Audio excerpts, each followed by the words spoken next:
Here. Mr. Lovell. Here. Mr. Williamson. Here. Mr. Myers. Here. Secretary Brown. Here. Ms. Cheatham. Mr. Bro. Here. Mr. Forbes. Here. Mr. Broussard. Here. Mr. Wyatt. Here. Mr. Ince. Here. Ms. Gotro. Mr. Burke. Ms. Saline Scarman. Mr. Elmers. Mr. Bourgeois.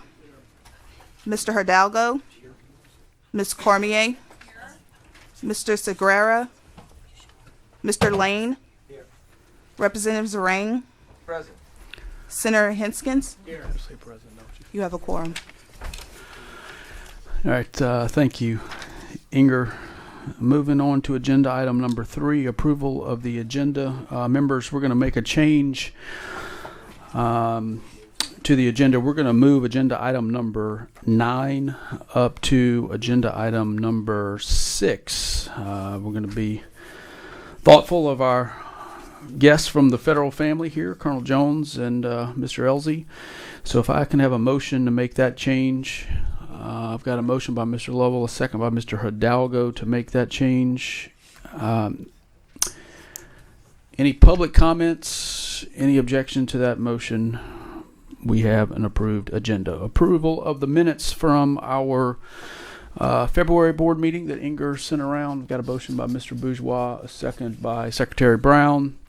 Any public comments on the approval of the minutes? Any objection to the motion? Motion approved.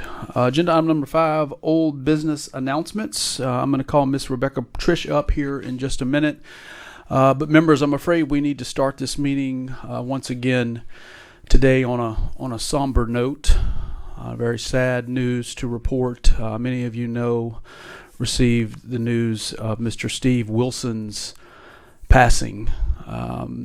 Steve Wilson served on this board under the Jindal administration.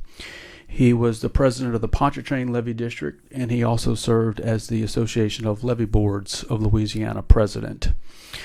And while all of those accomplishments and titles were important to Steve, I think the most important thing that Steve worked on that he was most proud of in his professional life was that he was a true champion of the West Shore Lake Pontchartrain project. Last time I saw Steve was actually at the groundbreaking on that project, and he just worked tirelessly alongside Monica for many, many years on that project. But I looked at Steve's obituary this morning, and it said, Steve had many passions in life, but his greatest was his family. He spent many years coaching his children in sports and traveling the country for softball tournaments.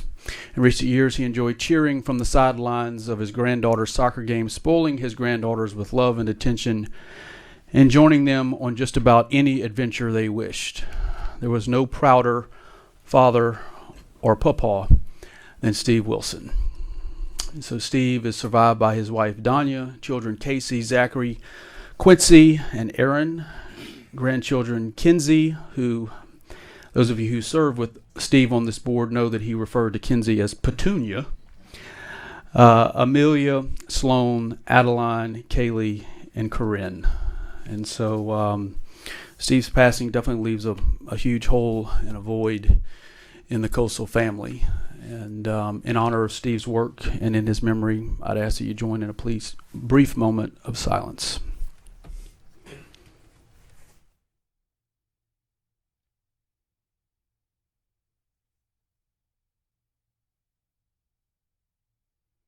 Thank you all very much. Okay, Ms. Trish, if you would come forward for a commendation from the Louisiana Wildlife Federation.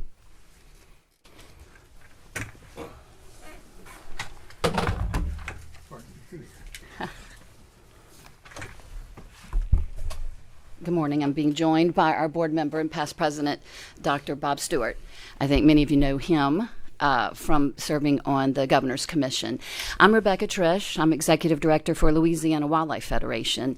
And we have more than 8,000 members and 19 affiliate organizations. And our annual meeting in August, our leaders passed a resolution that was put forward by Dr. Bob Stewart, to commend the Coastal Protection and Restoration Authority and King Milling. I think really King led what so many volunteers have offered to this effort.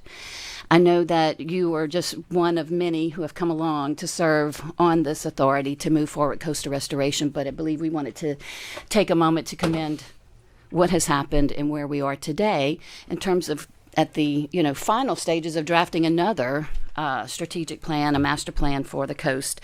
I wanted to read this resolved. Louisiana Wildlife Federation commends the Coastal Protection and Restoration Authority and R. King Milling for their unyielding commitment to develop a better Louisiana through restoration of our coast. Last month, we planted a tree in King's honor, and so today, I'm here to present this. I don't know where you might want to put this at your office. You can fight over the joys of this plaque at your offices near the wonderful river model. So, Bob, you initiated this. You've been long involved in coastal. I don't know if you want to say a few words, and that concludes what I'm saying today. Okay. I served on that commission with King for about 22 years. And when we started out, I was actually the director of the National Wetland Research Center before that, and it's part of USGS. And we did not have great leadership on the coast at the time. And I had a conference, and King came and gave a presentation, and I said, "Man, here's the leader." And he became that leader for the coast all through the rest of his career there. He just did a fantastic job. And you guys, by the way, do a fantastic job. I've been so impressed with the models and everything else that you do. You've become a national emblem for Louisiana in terms of how to do things and get them through legislatures and stuff like that. So my thanks to all of you.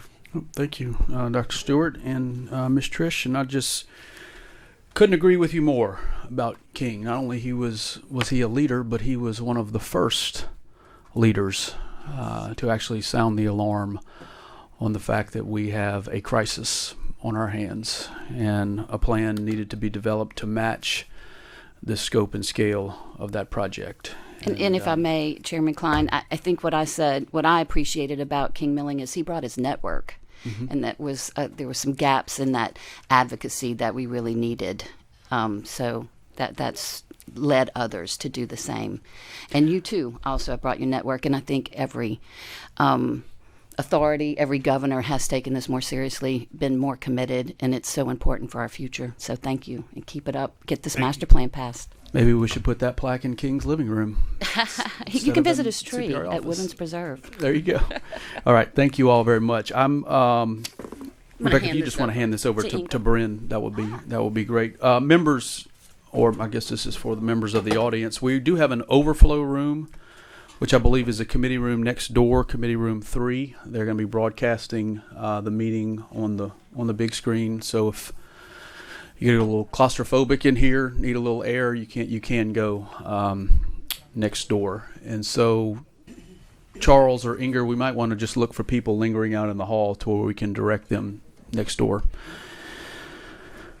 Okay, so moving on to agenda item number 6 now. We're going to hear from Colonel Cullen Jones, the commander of the New Orleans District. And Colonel, on behalf of the board, I want to welcome you to your first CPRA board meeting. I hope you're prepared for your initiation.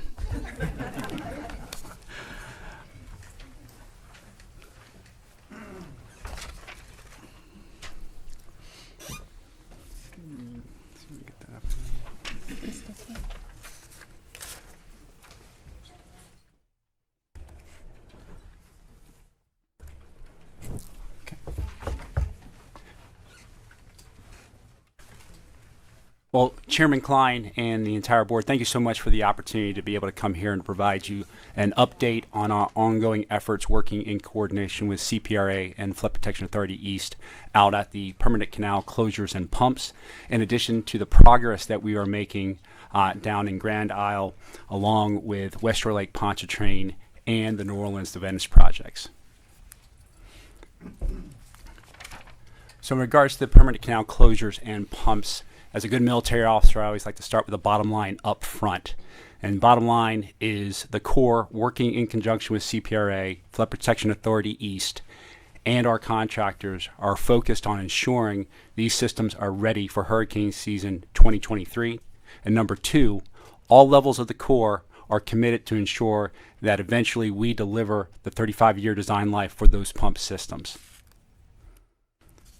So a little bit of an overview on the Greater New Orleans Hurricane and Storm Damage Risk Reduction System, permanent canal closures and pumps.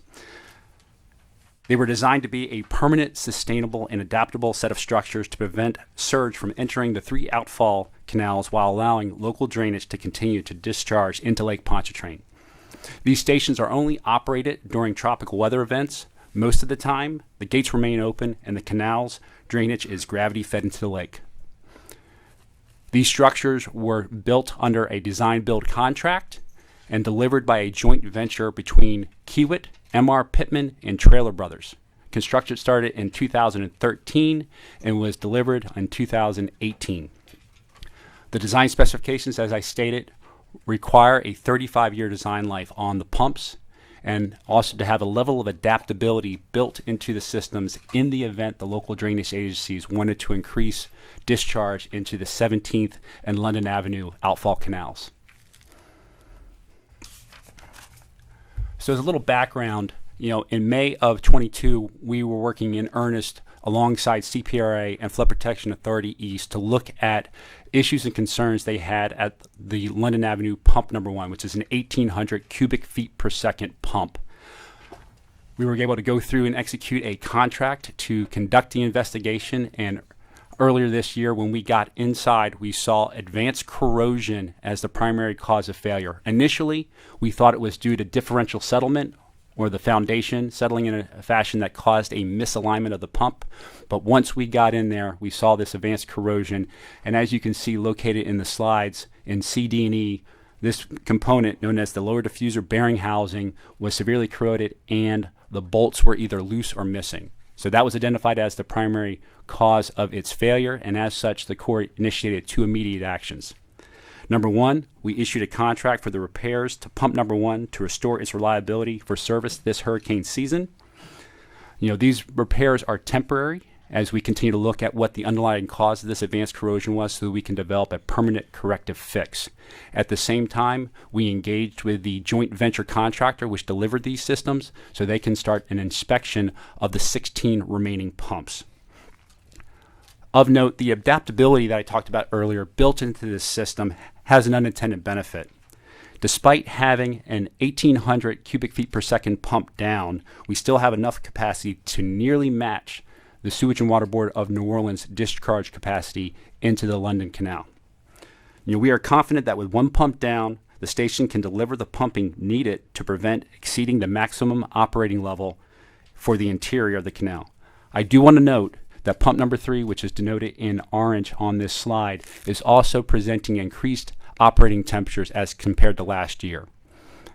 Since the fact we were having pump number 1 was shutting down due to temperature issues, this is going to be a priority for inspection when we can get into the 1,800 CFS pump systems.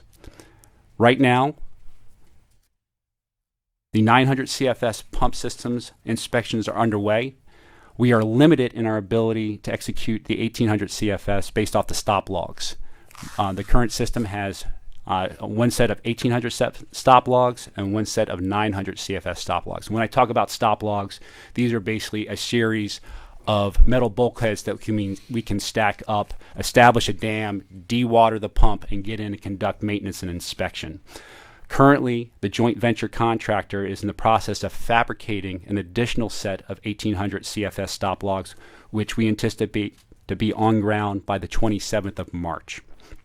To date, we've been able to go through and conduct inspections of assessments on 4 of the 900 CFS pumps to date, 2 at 17th Street and 2 at Orleans Avenue. What we can say is that there was corrosion at those locations, but not to the level that we saw at London Avenue. And as such, we've been working with both the JV, the pump manufacturer, to determine that they are fit for service for hurricane season 2023.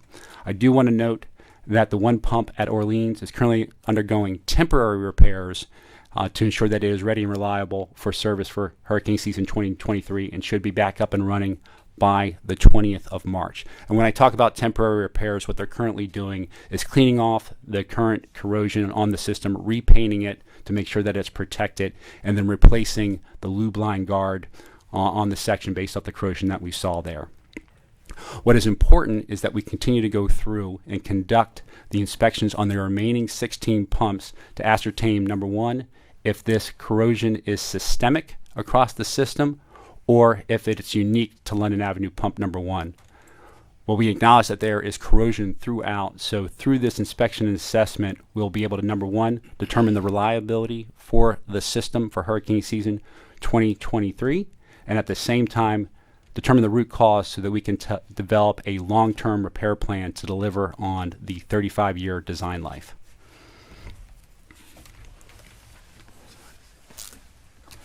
So as we are going through conducting these inspections and assessments, we also want to ensure the reliability of this system. In the event that any of the pump stations are below the capacity of sewage and water boards discharge, we want to ensure that we have contingency operations and concepts in place. As such, the New Orleans District is now and will continue to provide assistance to CPRA, the Flood Protection Authority East, and the Sewage and Water Board in assuring continuity of pump operations throughout hurricane season 2023. These concepts will include both modified gate operations and also potentially the installation of temporary pumps to support in the event any of the pump sites are below capacity. As such, we've already been coordinating with the Navy Supervisor of Salvage and Diving to be able to provide pumps. You can see the current conceptual configurations throughout in the event any of these systems are below capacity. And then we will work closely and provide modeling as we've done in the past and continue to do so to both Flood Protection Authority East and the Sewage and Water Board to provide them best available technical advice for operations during a tropical event. So with that, our path forward is as follows. We're going to work through to ensure before hurricane season 2023 we complete the inspection and assessment of the remaining pumps. This is going to enable us to determine the overall condition of these 3 stations. At the same time, determine what, if any, repairs are needed to be conducted immediately to ensure reliability of the system during hurricane season 2023. And then lastly, through those assessments, identify what the root cause of the advanced corrosion was in order for us to develop a long-term fix. As stated, our immediate focus is to conduct any short-term repairs needed to restore the reliability of the system for hurricane season 2023. Concurrently, we're going to use this information learned to develop a path forward for permanent corrective action. And then also we are finalizing the best approaches for contingency operations this hurricane season should pumping capacity at any of the 3 sites fall below its counterparts' discharge levels by the local drainage agency. So an important part of this as we continue to conduct the inspection and assessments is outreach and engagement. We will be providing updates to our partners, stakeholders, and the public in a regular, routine, and transparent fashion. You can see here is one of the dashboards that we have produced that we will be providing through both traditional and social media channels on a weekly basis to let you know where we're at in regards to the assessment of these systems and our path forward. Once again, I just want to reiterate, I really appreciate the teamwork and support of both CPRA and Flood Protection Authority East as we continue to go through, complete these assessments so that we can ensure the reliability of this system for hurricane season 2023, and then also to be able to have a plan moving forward outside of hurricane season to get back into these systems, conduct corrective actions so that we deliver on the 35-year design life.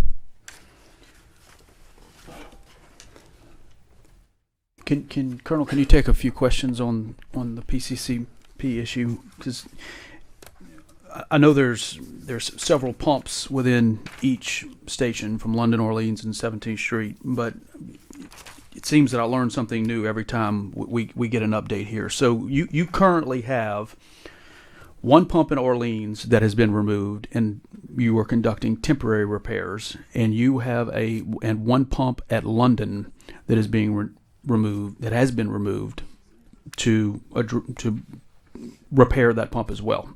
So you're repairing one at Orleans and repairing one at London. Can you give us a timeline? I think you referenced a timeline on when pump 1 at Orleans would be returned. What about at London? So for the pump at Orleans, the 900 CFS, they're doing those temporary repairs. We are looking to have that back online on or about the 20th of March. For the temporary repairs for pump number 1 at London, we were able to evac those parts back to the manufacturer to get them repaired. Current reports from our construction division, they'll be back on site by the 15th of April, and then that will enable them to reassemble and recertify the pump for use by mid-May. The goal is, regardless, to have that system ready by hurricane season 2023. Okay. I think it would be helpful, and maybe Ignacio already has this, but if we could just get a one-pager with all 16 pumps and the status of each, I think that would be helpful just to keep a status check on where we are with each individual pump at all 3 locations.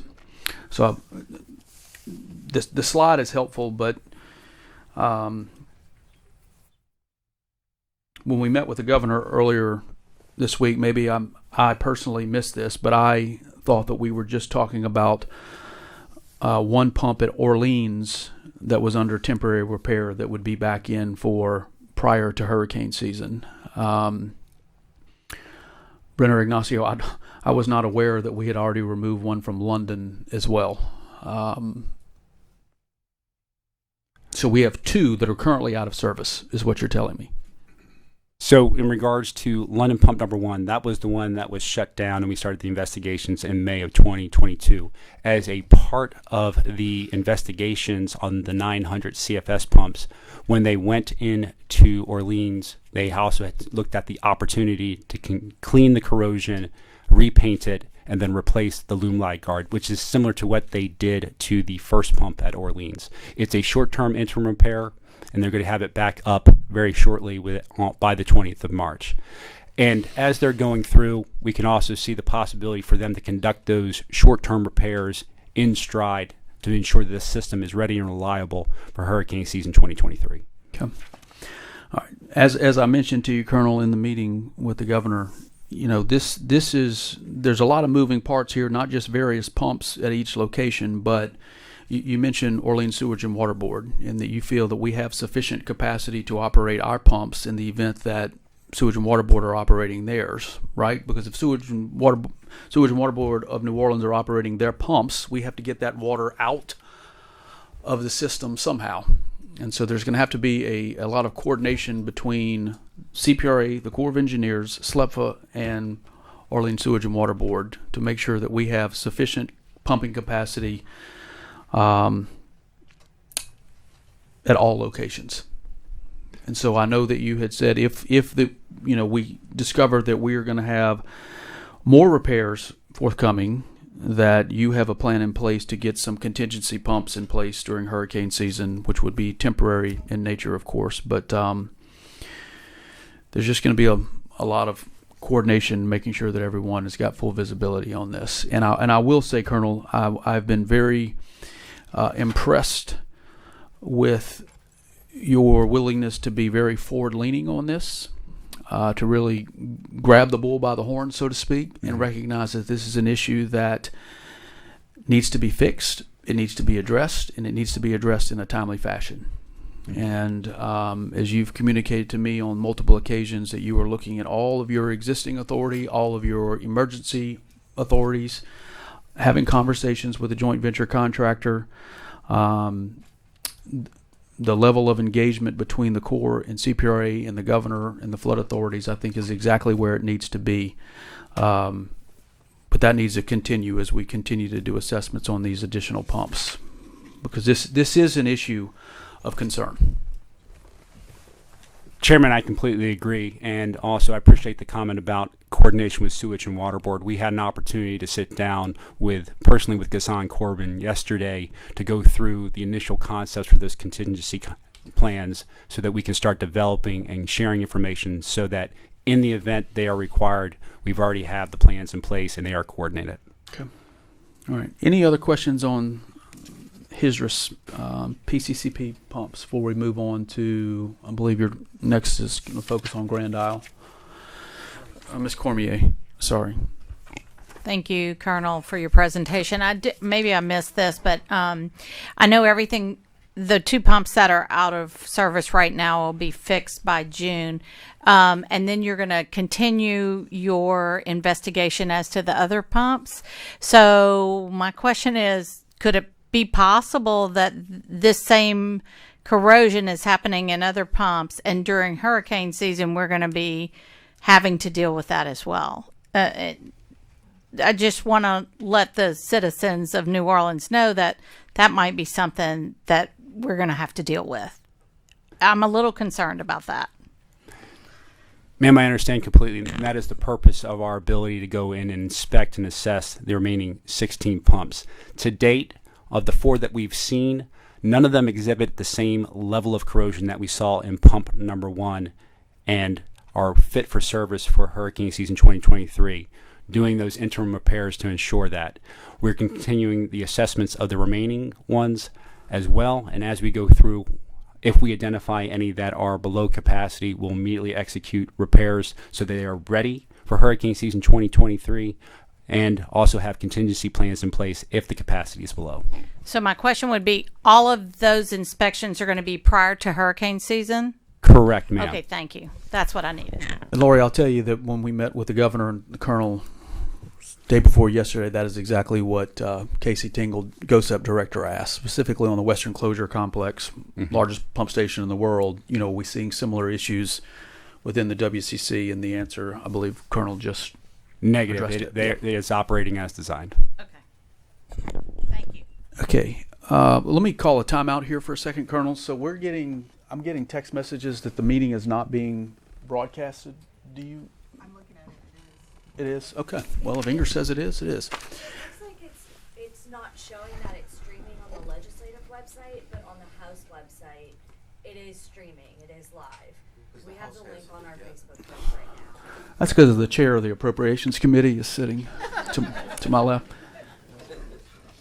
Okay. But it is streaming. Okay. I guess that is sufficient. So, Colonel, can you talk a little bit about, I know that you're coordinating with the joint venture, right? So, but this is essentially a design flaw. So what is the Corps doing to preserve any action against the joint venture contractor here? I mean, someone is going to have to pay to fix this. No, I appreciate the question, Chairman. You know, as such, the design build team delivered this system as constructed. They provided a corrosion analysis saying that the means and methods would support a 35-year design life. As such, what we can see going into London Avenue pump number 1 does not meet the 35-year design life. So we are going through and conducting this inspection and assessment to determine what is actually the underlying root cause of that. You know, there's many areas that could affect this, and we're looking into it. We are leveraging the Corps' technical centers of excellence to be able to help us refine that. And then once we have that determination, we are going to be able to work with the JV to determine a path forward. What I can say is they are working with us right now to effectively inspect, assess, and conduct temporary repairs if required on the remaining 16 pumps. Okay. Mr. Bourgeois for a question. Yeah, quick question, Colonel. So we've got 6, 7, 8, 9, 10.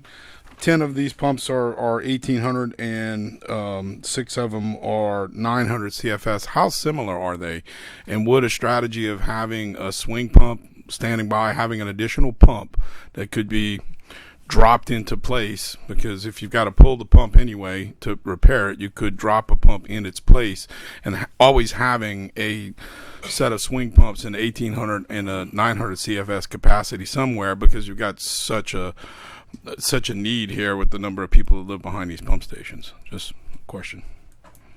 So currently right now, as we're going through conducting the assessments based off the time we have in preparation for hurricane season 2023, our contingency plans will include the utilization of smaller temporary pumps. Like I said, we're going to be supplied by the Navy Supervisor of Salvage and Diving. What you can imagine at any of the locations we would in place approximately 40 25 CFS pumps to be able to provide augmentation for the operating pumps. To your question, to be able to develop large-scale spares in there would probably be an action that we would look at as a part of our long-term corrective action plan. I wasn't speaking as a quick item, but it would just seem to me with something so vital to Louisiana and New Orleans in general, just having a few swing pumps handy here, not necessarily at Rock Island or anything like that, would potentially be a good idea. Just a thought. Thank you, sir. Ms. Gorman for a question. Yeah, good morning, Colonel. My question is very similar to what Lori and Dwayne are asking, but mine is, very not specific to New Orleans, but the current projects underway with your non-federal sponsors that involve pump stations, those that include pump stations now and those that will have pump stations. This advanced corrosion assessment, how long will that take? I'm assuming that that's going to be a transparent document that will be shared with CPRA, but are those, how long will that take, and is it going to be incorporated into the projects currently underway and coming? So to answer your second question, yes, all lessons learned that we are obtaining every single day out at the permanent canal closure and pumps, we are incorporating into future pump stations that the Corps will be constructing in conjunction with our non-federal sponsors. It's early in the process as we're going through conducting the inspections and assessments of the pumps. Like I said, we're leveraging our technical centers of excellence, but our commitment is to be open and transparent in the results as they come in a timely fashion. We want to be through those inspections, as you asked, before hurricane season 2023 to ensure that we have fitness for that time, and at the same time, as we develop our long-term corrective action plan, we'll be able to share the results of the analysis. Okay. My concern is just the NCC was issued in 2018. That just seems like yesterday to so many of us who've worked on these systems for such a long time. So I appreciate it. Thank you, ma'am. Thank you, Ms. Gorman. All right. Colonel, the board is clear. You can transition to Grand Isle. Thank you very much, Chairman, and excited to talk about the progress that we are making as a part of the Grand Isle post-Ida repairs. As you can see, the repairs consist of 3 phases. We're doing the interim repairs on the 12 washout locations. We're executing stone repairs, which consist of installation of 2,200 linear feet of dune core to the western end of the dune alignment, and repairs to the existing breakwater and western jetty. And then we're also executing clay and sand repairs, which consist of replacement of the existing sand core with clay field geotextile core to the tune of 21,000 linear feet, or as they call that down there, the beach burrito, but this time filled with clay. We're also looking at spot repairs to the sandfield GO2 along the eastern end and of the project, and restoration of 7 miles of dune and beach. The interim repairs are wrapping up. The stone contract is anticipated to start June of 2023, and the clay and sand repairs are anticipated to start in July of 2023. So just to give you a quick picture on update of the Grand Isle interim repairs, you can see here the 12 locations shown in purple along the dune alignment experienced a washout as a result of Hurricane Ida. Happy to report that the repairs include installation of super sack sandbags, followed by restoration of the dunes section at each of those locations. To date, the super sacks are in place at all 12 locations, and the restoration of the dune sections is complete at 10 of the 12 locations. We're looking to have the completion of the dune restoration of the final 2 locations is anticipated by the end of this month. As we're looking forward to upcoming repairs in regards to the stone contract, we anticipate the award in early April of this year. Work for this contract will consist of the installation of the 2,200 linear feet of stone dune core and repairs of the existing breakwater field and existing western jetty to bring the stone features back to the design elevation. And as you can see them denoted in the different colors, you've got Reach 1 in the dark blue, the breakwaters in the yellow, and then the western jetty repair as well in the teal.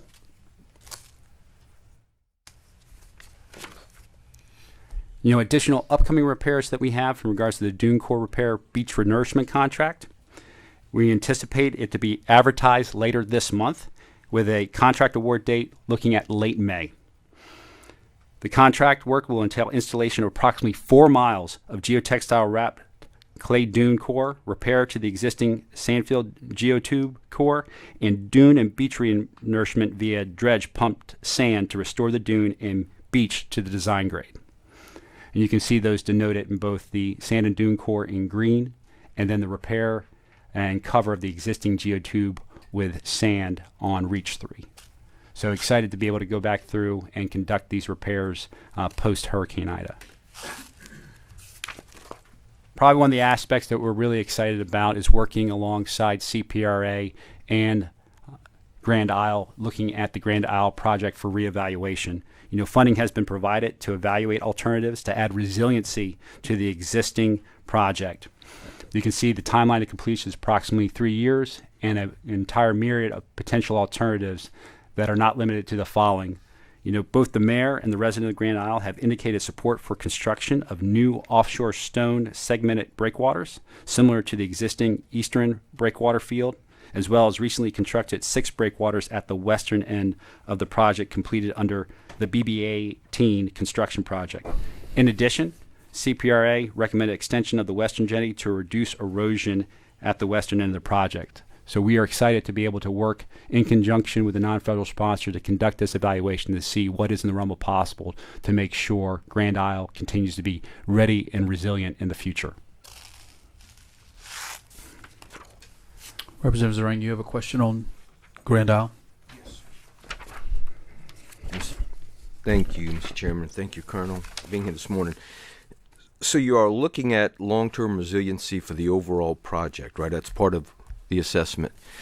Question, in the replacement, obviously you're looking at clay in the dune, in the burrito, as opposed to sand. For obvious reasons, it's more resilient. But on the repair section, are we just covering with the existing one, or is it an opportunity, if you're looking at resiliency, are you doing any of the replacement of the sand within the core of the levee on that section to the right and looking at it? This is slide number, I don't know which one it is. When you look at upcoming repairs to the dune project, you see the section in red where you're just going to repair, cover existing geotube with sand. I assume that's still a sand-filled geotube, is it not? That is correct.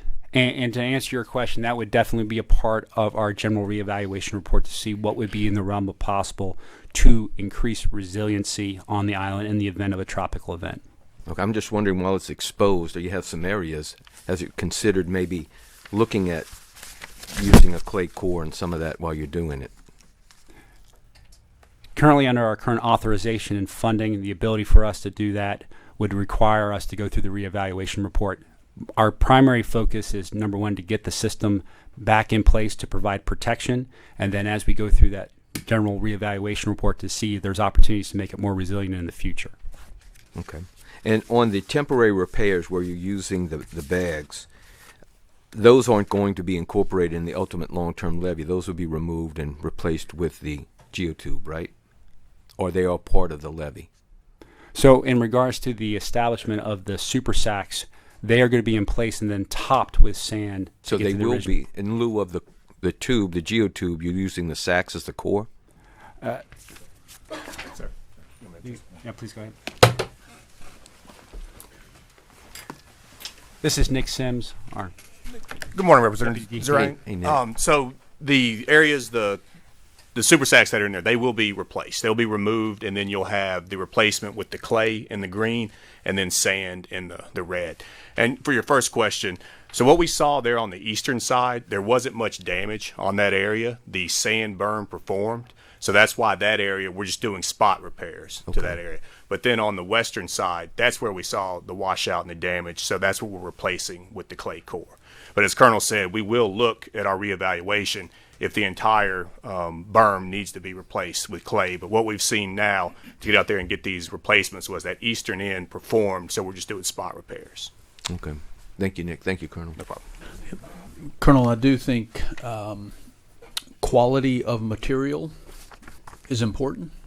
The quality of sand that we are pumping on the beach in the dune is important to ensure the longevity of these repairs, and I would just ask that you continue to work with CPRA in identifying the best quality material to place on the beach, the dune, really all of the above. Because I think I can speak for the Corps and the state that we're tired of spinning our wheels on Grand Isle. I think that we have got to have some more resilient, sustainable features to give that island some protection. And I think the quality of the material that we are placing is going to be important.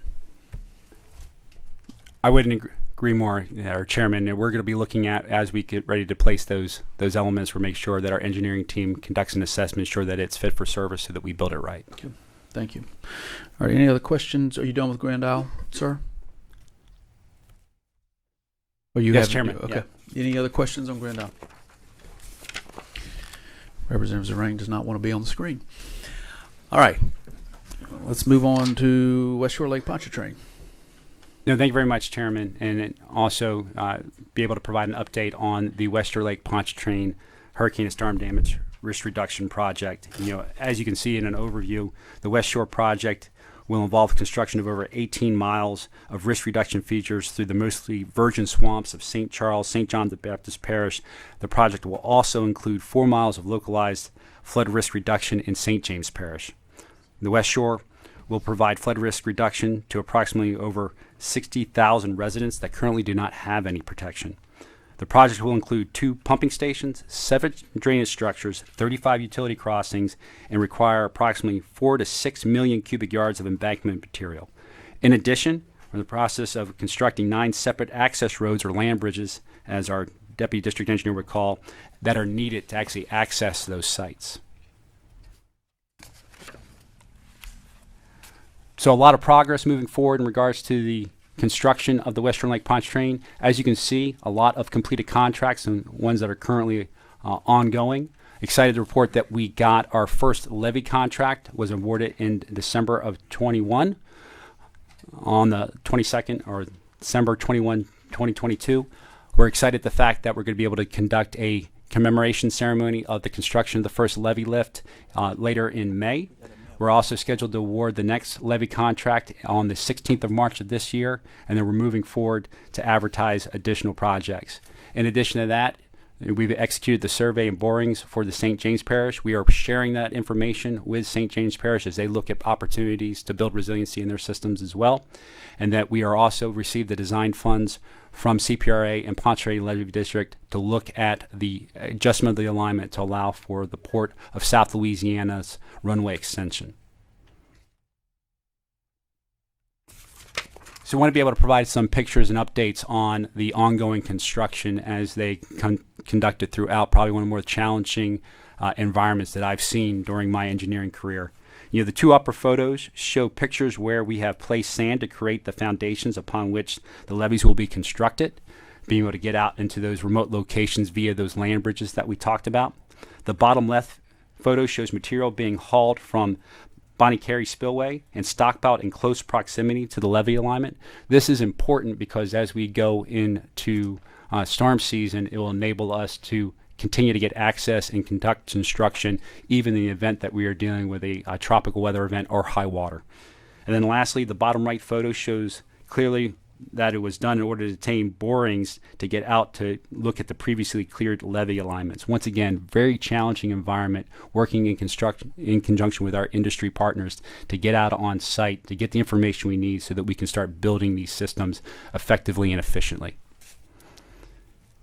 This is one of Nick's favorite slides that he likes to show, and at the end of the day you can see all the levee elevations starting from the left to Hope Canal out to Bonnie Carey, and then how they're going to elevate over time.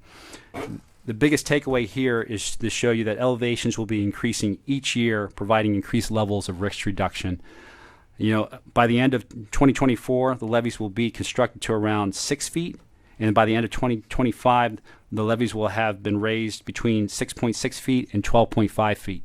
And every foot of elevation that we are able to construct buys down risk for the locations. even though some of the locations will continue to have gaps, there's going to be opportunities to flood fight and having a higher level of protection during upcoming tropical events where before there was none. So excited for each year as we continue to move forward and get these systems in place.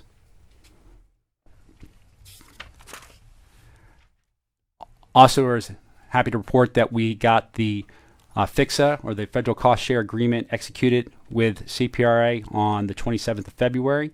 We're going to be looking at ways to increase resiliency across the entire project, and with the $450 million set aside for use.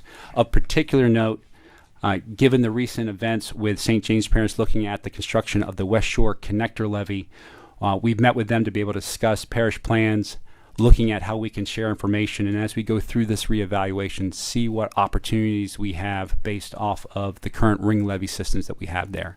So if those systems are in place, they have to be incorporated into our considerations, and there may be opportunities for us to develop a more resilient structure, and potentially at a lower cost given the number of flap gates that are currently located in the existing plans.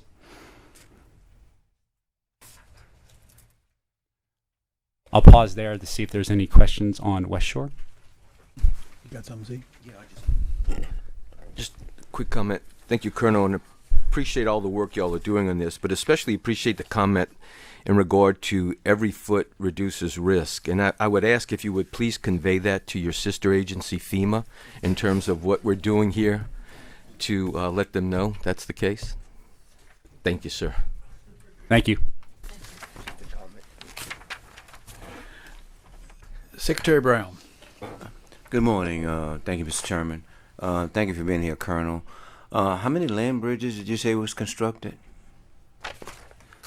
So we constructed 9 land bridges, and I believe the total length, if you look at all of them, is about 14 miles. And that's enabled us to move through some pretty austere terrain, virgin swamps, to be able to get to the locations where we are executing the alignment.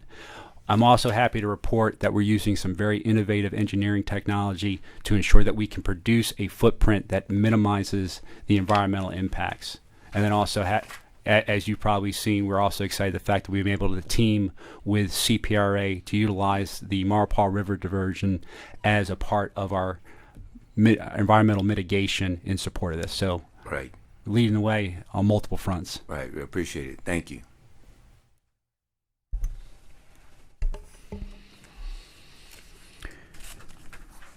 Colonel, on the additional 400 plus million for West Shore, noted that there was a feasibility cost share agreement executed on February of this year. There's been a lot of conversation in recent months about the amount of work that the New Orleans district is doing as a result of IIJ emergency supplemental that Representative Zarang just commented on the amount of work you're doing. So there's been conversations about the fact that this work could potentially be tasked out to other core districts around the country, from Southwest Coastal to New Orleans to Venice to West Shore Lake Pontchartrain. What is the New Orleans district going to be spearheading in-house the additional $400 million for West Shore?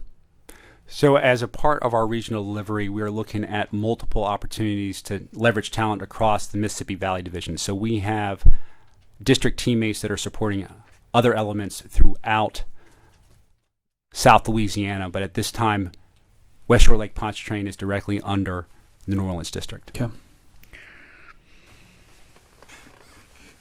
I just for your visibility, Colonel, when we're having conversations in Cameron, Calcasieu, Vermilion parishes about elevating homes by the Corps of Engineers, St. Paul, Minnesota district, people, well, wait a minute.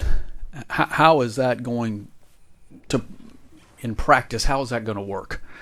And I don't know if there's been a final determination on where Southwest Coastal is going to be let out of, but there is an increasing trust, I'll say, with the New Orleans district. And I know that you all can only do so much work. Mm-hmm. But I'd be lying if I said I wasn't concerned about the fact that we are going to be dealing with multiple core districts across the country on all of these projects.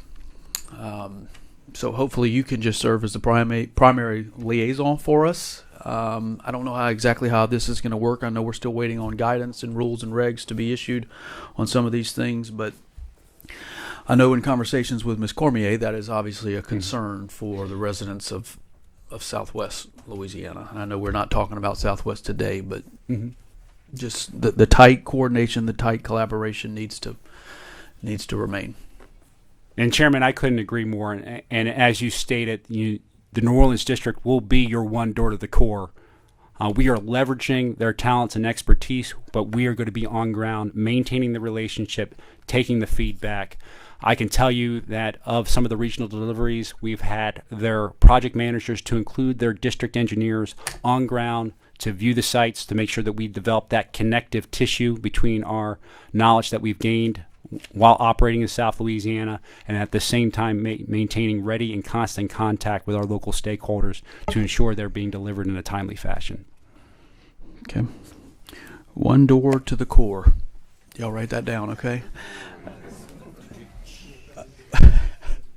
Monica, do you have a question on this? Okay. Thanks, Colonel. And I really appreciate, the coordination with your offices and with everybody there. Particularly, I do appreciate the liaison for the hurricane season. That was one thing the non-federal sponsors asked for this hurricane season, because as you showed those photos, you've got quite a path in a virgin swamp that's been cleared. And so you have a lot of people after Ida who they've called the office. So that is going to be, I think you'll see CPR for any potential storm event. There will be a lot of coordination between the Corps, CPRA, and the levee district, and closing gaps, if you will. But a lot of people are nervous because they were hoping a lot of this would have been started sooner rather than later. But look, I am so excited, and I appreciate the actual liaison to be in St. John the Baptist Parish, to have a Corps personnel in there directing that parish president and their homeland security, etc. So that's all. Thank you very much, ma'am. Mr. Bourgeois?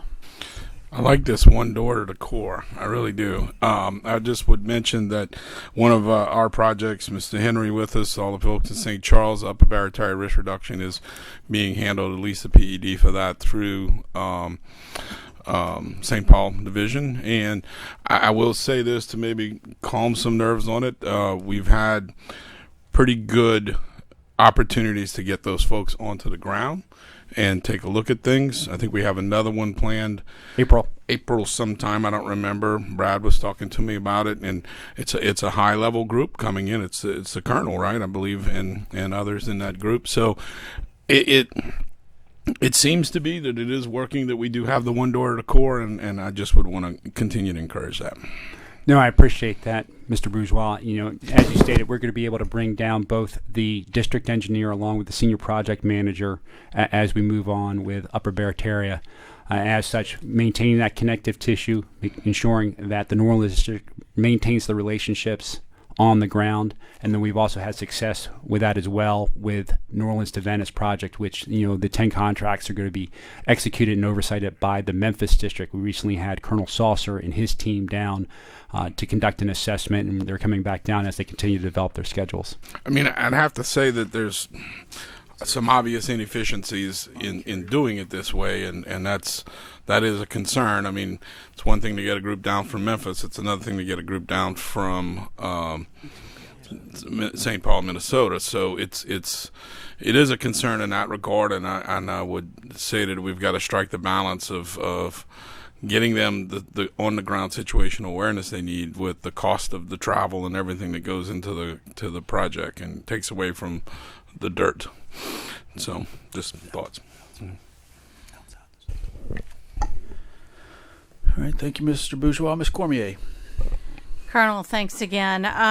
While I'm completely in support of the Grand Isle upcoming repairs, it seems that it's my incentive for you to light a fire under you, because we've been dealing with Southwest Coastal for at least 15 or 20 years. And Ida happened, what, a year and a half ago, 2 years ago, and we're already making repairs to Grand Isle, which I'm in support of. But having said that, Lake Charles, Louisiana was hit by 4 federally declared disasters, and we're still waiting. We're waiting.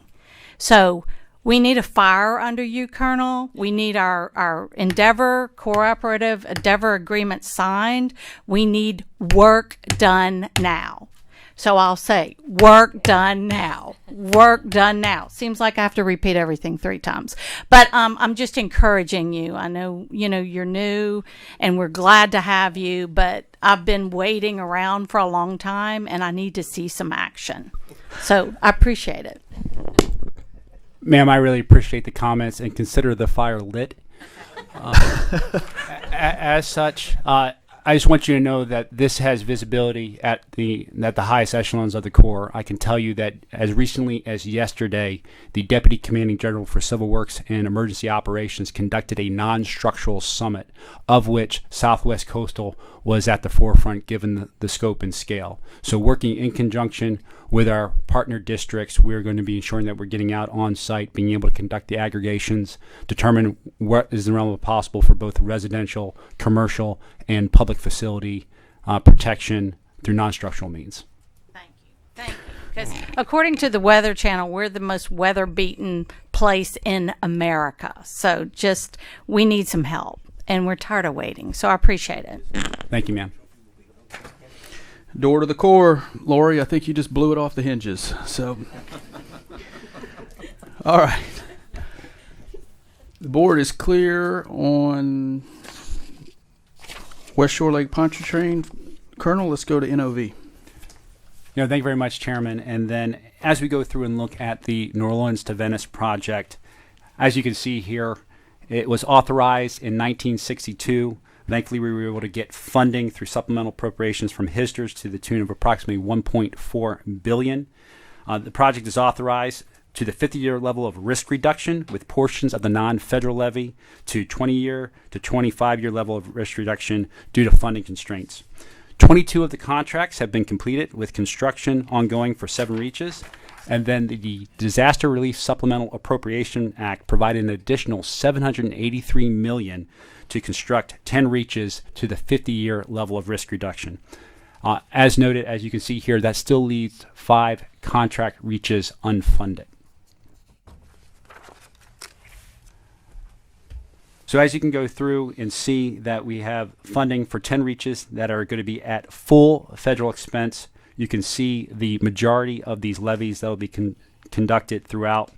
As stated earlier, the Memphis District is taking the lead on executing these and brokering the work throughout the Mississippi Valley Division so that we can leverage multiple districts and talent to ensure timely delivery. They're about 40 days in to their development of schedule, and that will enable us to go through in the near future. They're going to be conducting boring task orders to get on site to get more information. At the same time, a couple weeks ago, we had Colonel Saucer on the ground with his team to start grabbing information from us that we've developed over years at these locations so they can rapidly execute and develop and start issuing out contracts to get these locations built. Everything ranging from the levees construction to the flood walls, and then also looking at the fronting protection at the pumping stations.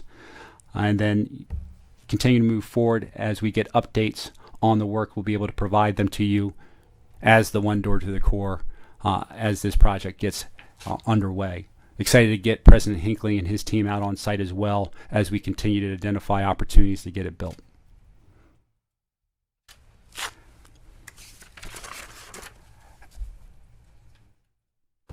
That's it?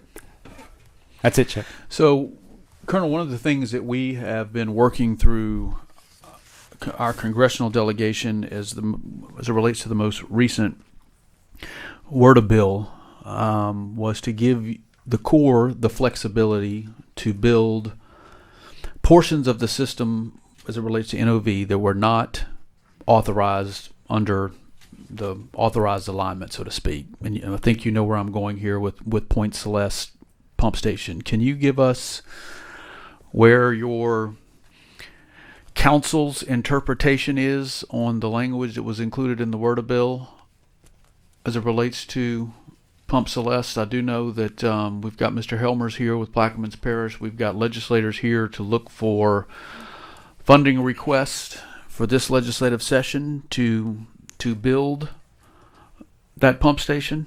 But there's obviously going to need to be coordination with your office on timing, impacts, whatever it may be, as to the work that you're doing. So can you give us kind of an update on that issue? No, I appreciate the question, Chairman. I believe you're talking in reference to Order 22, Section 8152, which amended Order 20, Section 133. And as such, we're in the process of working with the vertical chain to establish and draft implementation guidance to be able to support. But one of the questions that we're looking at within the word of language, it determines rehab. So we're trying to define what in the box rehab means, given the current status of those pump stations and how we can best support it. At the same time, we're going to look at, what would be the funding vehicle. Would this fall under NOV? Would this be a separate project? Current rough order of magnitude for the rehab or replacement would be approximately $45 million.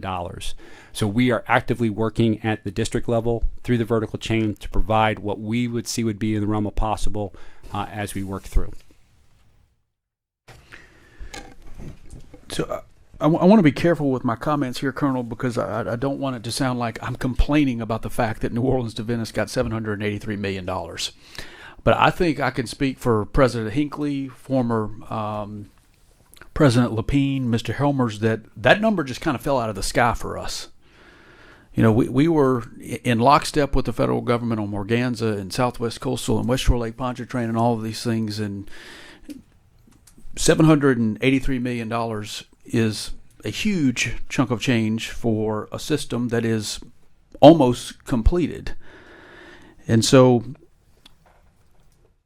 I guess it would be the state's position to strongly urge you to look into those authorities to build the Point Celeste pump station while you are as a component of the $783 million.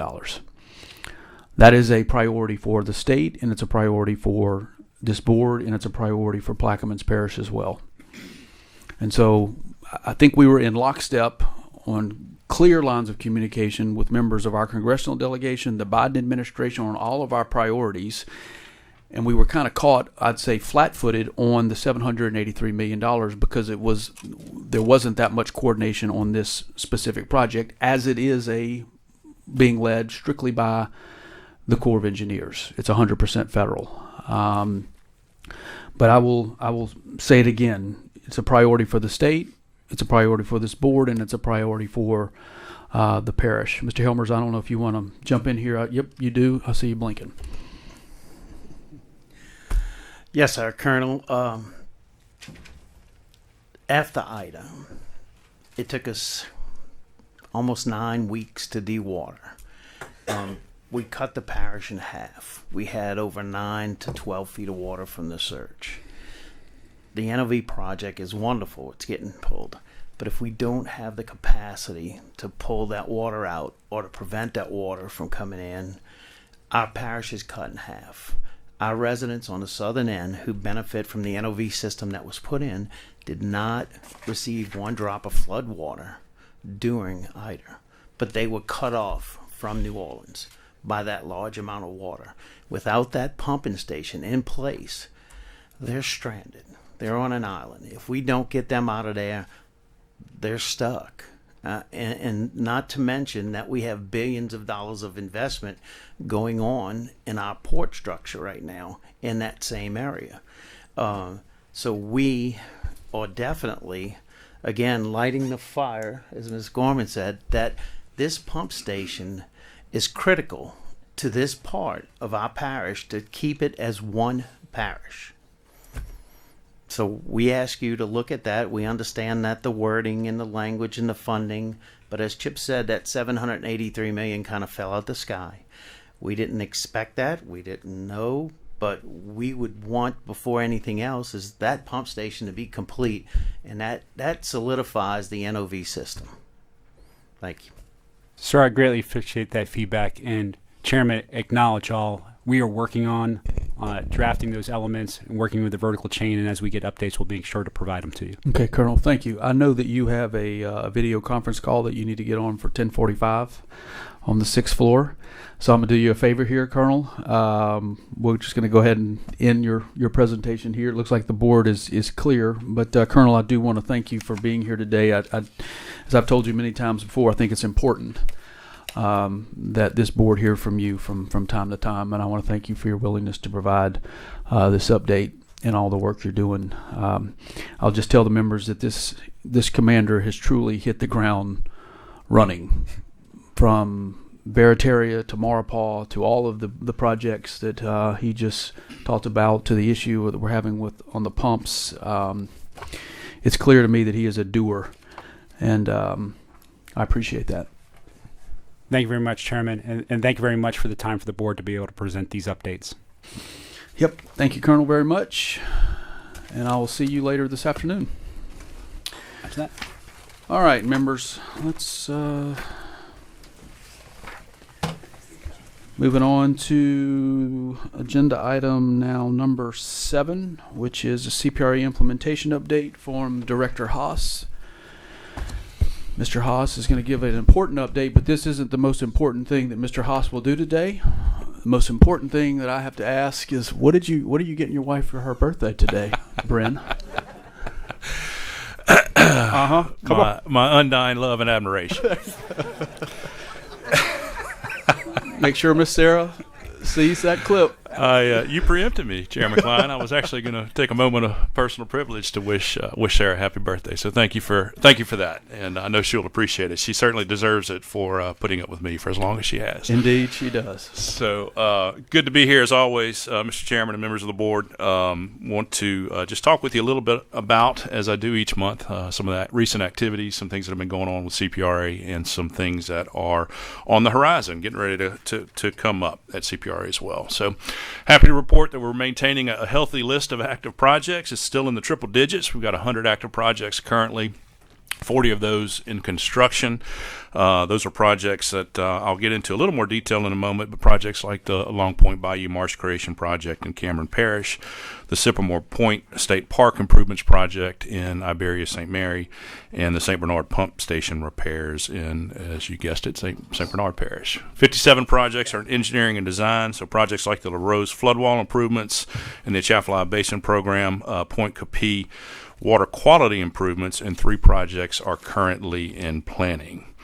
And so the first project I want to talk with you about today is not one that's actually being led by CPRA. We're partnering with our good partners, our good friends at the National Oceanographic and Atmospheric Administration, or NOAA, on the large-scale Barataria Marsh Creation Project. So I'll tell you a little bit about this project. It's about a $181 million project. It's in Jefferson Parish. It's in the vicinity of the long-distance pipeline projects, just south of the Penn, just east of the Barataria Bay Waterway. For those of you that are familiar with the area, this project will be pumping a little over 8 million cubic yards of sediment into this area to create about 1,200 acres of coastal marsh. So that 8 million cubic yards of sediment, I like to use the Superdome analogy. That's 2 Superdomes. It's a lot of sediment. This is a sister project to the large-scale Spanish Pass Ridge and Marsh Creation Project being conducted just downriver in Plaquemines Parish. That is still under construction, but wrapping up construction here shortly. I think we have a representative here, Mel Landry, in the back from NOAA. He and his colleagues, first of all, I want to thank he and his colleagues for their excellent partnership and the overall Louisiana's coastal program, but certainly as it relates to this project as well, in their involvement in the QIPA program, through the TIG, and through many other grant programs that help support Louisiana's coastal restoration projects. They also provided us this video that I think you'll find interesting, and it has some audio with it. It's working, so I'll be quiet for a moment.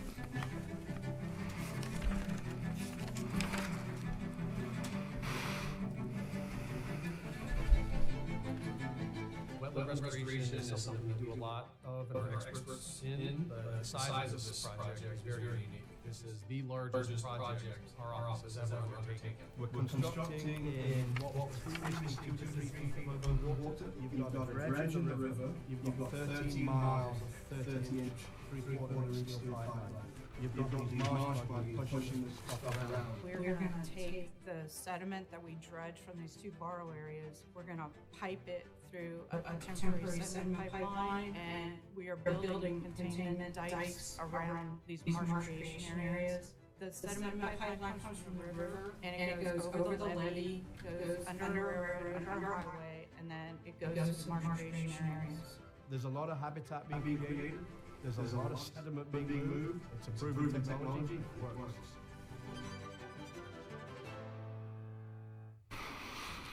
So I want to thank the folks of NOAA again, not just for implementing this project, but for sharing that great video with us. I think it gives you a good idea of some of the folks that are working on the project and a good idea of kind of what the physical plan and just what it looks like on the ground when one of these projects is being done. It's no small feat to get a dredge in the river, pump that over a levee through highway and across quite a long distance of land to create marshes. So as I mentioned, this project is being built adjacent to three other projects that were built in this very vicinity: the Long Distance Sediment Pipeline Project, the Bayou DuPont Ridge Creation and Marsh Restoration Project, and the Bayou DuPont Sediment Delivery Project. So those projects over the last 10 years or so had created about 1,500 acres of coastal wetlands and Plaquemines in Jefferson Parish, and as I mentioned, this project will add another 1,200 acres or so to that. So great project, large-scale project, and the kind of projects that we're proud to be partnering with folks on, like the good people at NOAA. We anticipate dredging to be finished somewhere in the April or May time frame of this year. Just another quick video of some of the activity going on out there. There's a photograph, of course, on the top left, and there's a QR code there that can be scanned for those that might want to learn a little bit more about that project. So we'll move on into the south central portion of the state, talk about the Sycamore Point State Park Improvements Project. So this park, as I mentioned, I always consider it to be in St. Mary Parish. It's really on the border between St. Mary and Iberia parishes, just north of Vermilion and West Cote Blanche Bays. It's about a $5.5 million project. About $4.5 million of that is coming from the Natural Resources Damage Assessment Program, and the remainder is coming from our good friends at State Parks. So I've talked with you a little bit about this project in the past. Number of features that you see listed here. It really starts at Highway 319, which is that road on the bottom right-hand corner of the slide that you see there. And there are a number of features that you'll see in this video and see described in this video. So there's about 1,700 feet of marsh boardwalk you see there. That has been completed. There's about 18,000 cubic yards of sand that have been placed on the beach here. That sand I've mentioned to you in the past, but was removed from the Chaffalay River navigation channel. So there was a dual purpose of getting some sediment out of a nav channel and restoring that beach. There's this mobile comfort station that can be removed. This is the site of 22 new pull-through campsites that are under construction right now, and you'll see a little bit of that progress as the video progresses.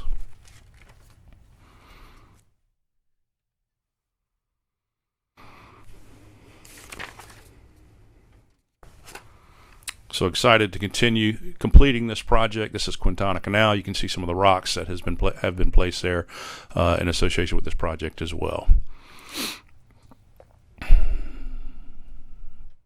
This is a great facility. If you've not been there, it's a wonderful state park, really interesting part of the state as well, and I would encourage any of you to get out there and take advantage of it and some of the new facilities that will be there as a result of the completion of this project. So about 86 non-government jobs have been created as a result of implementing this project. You see the contractors listed here: Sellers and Associates, Thomasine Associates, Southern Constructors, Frisco Contractors, and Geoengineers, all of which are Louisiana-based companies. So again, supporting that Louisiana economy with the projects that we're implementing.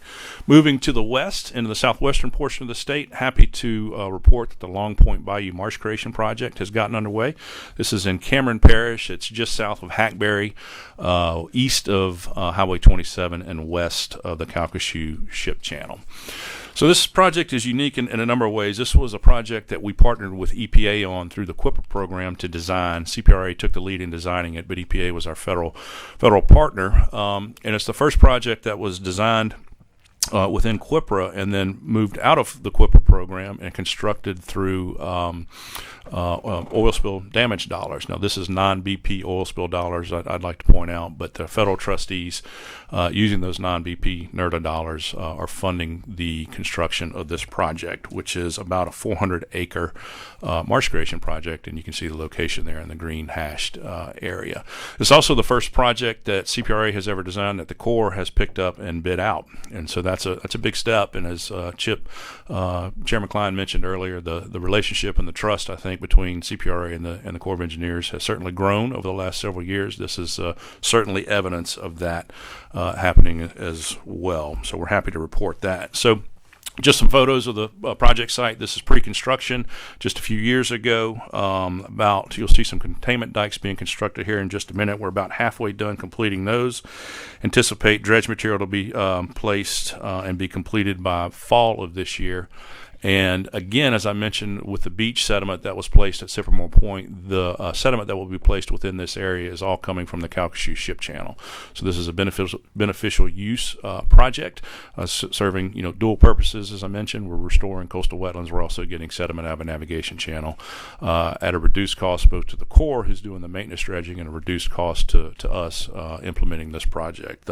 We're only paying the incremental cost to move the sediment a little bit further to this location to get the wetlands built, and that cost is about a little over $1 million.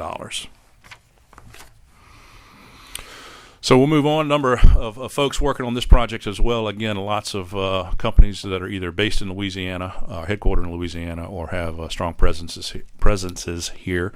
Fence to Maker, Goodwin, Oil Land Services, Incoast, Mike Hooks as the dredger. They're located right there in Westlake, very close to this project. So again, lots of folks working on this, and happy to report the progress there. A couple of opportunities I want to bring to everybody's attention for potential grant awards that are being administered through the National Fish and Wildlife Foundation.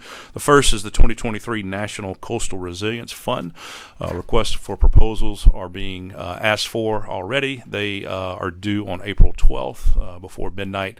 This is an opportunity for about $140 million worth of grants. So the purpose of this grant program is to really result in dual benefits both to coastal communities and coastal habitat, and the proposals are designed to address one or more of the following things: either nature-based solutions, community resilience benefits, or fish and wildlife benefits. So all things, of course, that are very closely related and accomplished through many of our coastal projects. So we'll be submitting grant proposals and pre-proposals for this, and wanted to make our partners aware that this is out there as well for folks that may be interested.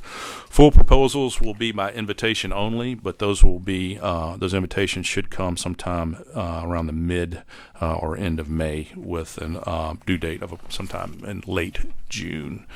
Another opportunity that's out there is the America the Beautiful Challenge 2023 grant proposals. Again, pre-proposal due dates are later next month, April 20th. About $116 million is on the table associated with these grants, and want to make folks aware of that. So these grants are competitive, and they are intended to increase interagency, intergovernmental, and interstate collaboration, and must address one of a number of project priorities or program priorities, such as benefits at-risk fish, wildlife, or plant species, strengthen ecosystem and community resilience, and engaging local communities. And that's just to name a few. There's some more there, but wanted to just throw a couple out there as an example. You can get more information about all of these at the NIFWIF website. Again, full proposals will be by invitation only. Those will be due on July 20th of this year. So I've talked with you all about this a little bit in the past, but we recently awarded 4 new coastal science assistantships through the CSAP, the Coastal Science Assistantship Program. You can see the 4 students there and the institutions that they are associated with. The first is Abhishek Tiwari, who is at Louisiana Tech. He will be working on a project called Development of Design Criteria for the Use of Articulating Concrete Mats and Geosynthetic Separator Fabric as Protective Features for Earthen Containment Dikes Exposed to Localized Wave Forces. He's working with Dr. Jay Wang at Louisiana Tech, as I mentioned. The next student who was awarded an assistantship was Donald Davidson. He's at the University of New Orleans. He is working on a project entitled How Do Physical Properties of Vegetation modify the in situ flow of sediment regime. He's working with Dr. Maldine Foster Martinez, again at UNO. Next student is Bonnie Slayton. She's working at the University of Louisiana at Lafayette on a project entitled Assessing Resiliency of Coastal Seabird Communities Following Coastal Restoration and Hurricane Disturbance. She's working with Dr. Paul Lieberg. And then Santosh Gamir at Louisiana State University is working on a project called Hurricane Vulnerability of Above-Ground Storage Tanks in Coastal Louisiana.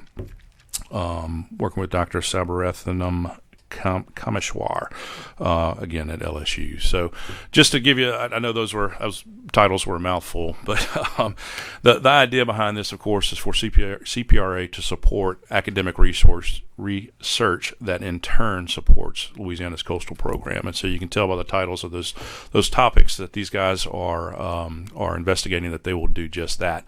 And so it helps strengthen that relationship between us and academia, continue to build the science that, of course, our coastal program is built on, and train folks that can potentially be future workers at CPRA as they work through their careers and get through their education process. So since 2008, we've supported about 78 students. I should mention these assistantships are 3-year assistantships for a total of $75,000 each. During that time, and since 2008, and the 78 students, about 9 institutions have been represented and received assistantships to support their students. It's LSU Ag Center, ULL, Southeastern, UNO, Tulane, Nichols, and LumCon. We've generated 57 theses from these students, more than 100 journal publications, and as part of the assistantship, they do an internship at CPRA, and so that's generated about 10,000 internship hours at CPRA. So something we're proud of, something we've been doing for quite a long time, and glad to continue to support the education of some of the fine young people in Louisiana that in turn can help support our coastal program. We are continue to be in the public comment period for the draft coastal master plan. We've and continue to be on the road as such. So we were in Lake Charles for the last official public hearing related to the master plan at the end of last month. Just Monday night, we were in Letcher. Thank you, Ms. Salins Gorman, for hosting us there. At the PLD offices for another community conversation as well. So we've had some really good turnout at these. About 200 people or so have attended each of these meetings. We've had 5 total so far, and we've received about 120 comments to date on the master plan. As I mentioned, that comment period is still open for another 10 days, through March 25th. You can provide comments at masterplan@la.gov. And while it's not on the slide here, I'll also mention that our draft annual plan is out there, and comments are being accepted on it through March 25th as well. So if you have some comments on either of those, we'd certainly appreciate you getting those to us. We had a happy event at the end of last month, the 5th year anniversary celebration of the LSU Center for River Studies. So since its opening, there have been close to 15,000 or so folks have come through that center. At least 2 presidential cabinet members. We've had scientists, engineers, teachers, students, artists, you name it, have come through there to view what we have to show at the center. If you haven't been there, I would encourage you to get in touch with me or Chairman Klein, and let's get you over there. It's an impressive facility. It's both a technical research facility, and you see the governor there on the left hand 2 photographs looking at the actual physical model itself of the lower Mississippi River, and then standing with some of the students at LSU that are doing research and working at the model there. But it's also a heck of an outreach tool, right? And so you see on the bottom right there, that's the governor looking at one of the new features we have at the center now. Virtual reality headsets that can allow anybody to put that headset on. You see the governor trying it out there. We were thankful he didn't tip over. And he did not. He was very good with that. But you can take a virtual tour of our coast, essentially. And so for kids that may not have an opportunity to get to the coast, they can literally put those headsets on and you're immersed. You're standing on a boat, you're heading down a waterway, you're standing in the marsh, and it's a really, really good opportunity. We also had the opportunity at this this event. You see Chairman Klein on the ladder there, along with Governor Edwards, placing some commemorative pins on the map. For those of you that have not seen this, there are a number of pins on a huge wall-sized map of coastal Louisiana where projects have either been completed or something notable has occurred as it relates to one of our projects, and you see them doing that there. This was really I considered it a kind of a grand reopening post-pandemic. We have since this time had a number of school groups and others come through the facility, and if you're interested or know somebody who's interested in getting a group through here, have them email rivermodel@la.gov to request that. And so as part of that reopening, we are participating in Baton Rouge's First Free Sundays program. And so the Louisiana Arts and Science Museum, for example, participates in this, where anybody can come to these facilities. It's free. It's the first Sunday afternoon of each month. And we had our first one back on March 5th. Again, tremendous turnout. About 300 folks came through the facility at that point in time. And the next one will be April 2nd. So good opportunity for folks to get out there and see this facility. I will mention the virtual reality headsets. There's also an augmented reality, two augmented reality sand tables there, and you see that on the bottom right. Pretty cool. You get to be a kid again and play in the sandbox, but it's pretty highly technical as well.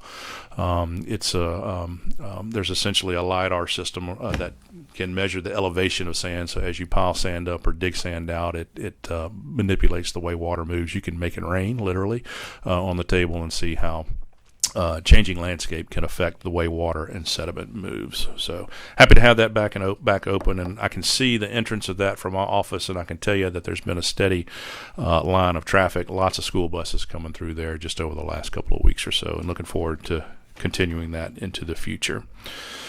So, Mr. Chairman and members of the board, that concludes my implementation update for this month. Happy to answer any questions you might have. All right, Bren, thank you for the update. Members, do we have any questions or comments for Mr. Haas? Looks like the board is clear. Bryn? Looks like you're off the hook. All right. Well, thank you very much. Yeah. All right, members, it's been a while since we've gotten an update on our mid-basin sediment diversions. And I know that we've got Mr. Barth listed here, but Mr. Barth was not able to make it, so we're going to have Mr. Haas and Mr. Semino present.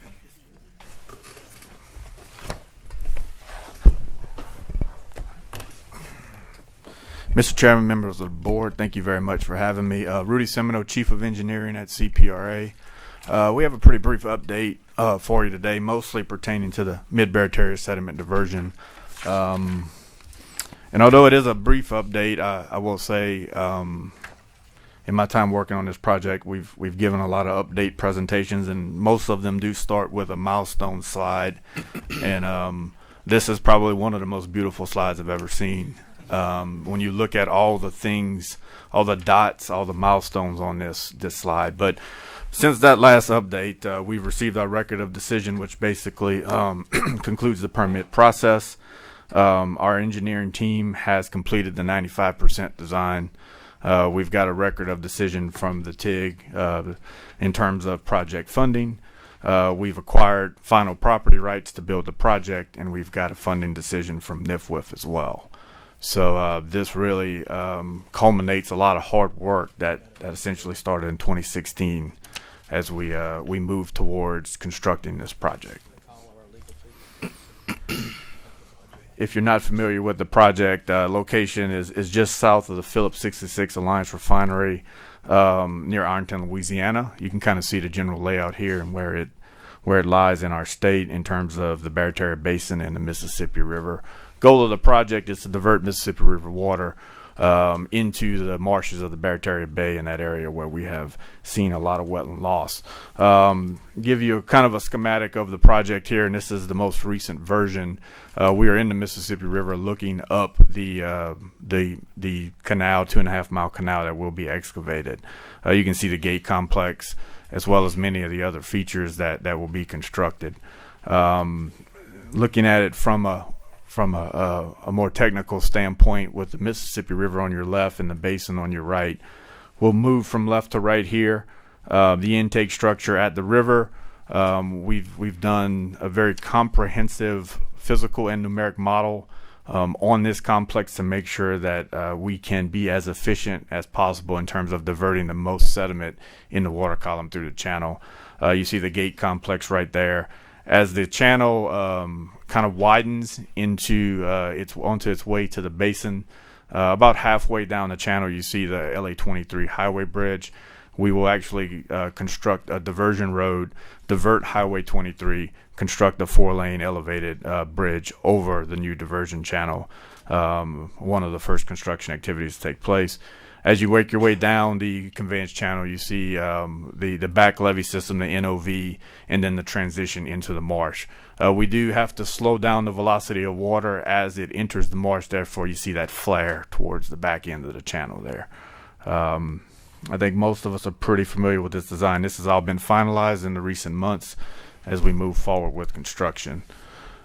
So what are we working on currently? We're still haven't put pencils down yet. We are actually finalizing our contracts as we move into the construction phase. As you may know, this is not a standard project that we would be putting out for bids.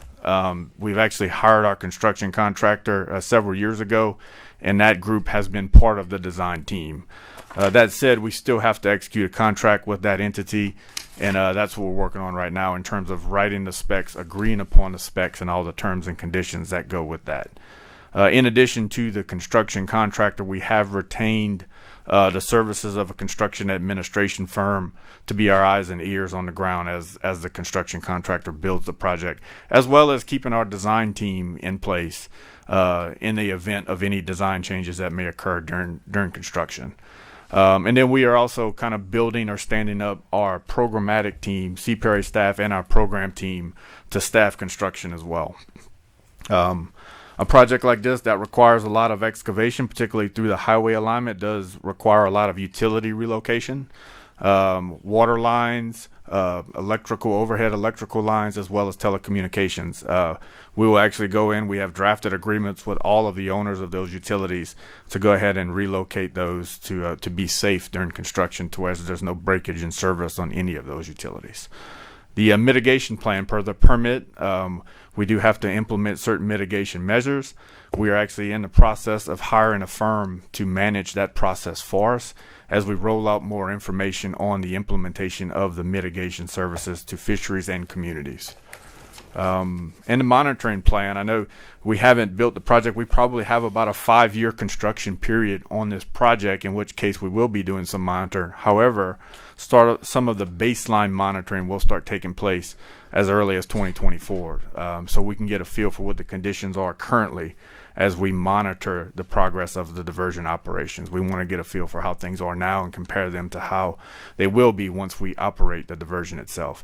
And we will continue to update the engineering and design, the plans and specifications. The design really doesn't change, but on a project like this, the plans and specifications are constantly evolving. As we cruise towards building the full project, we will be issuing 100% plans and specifications.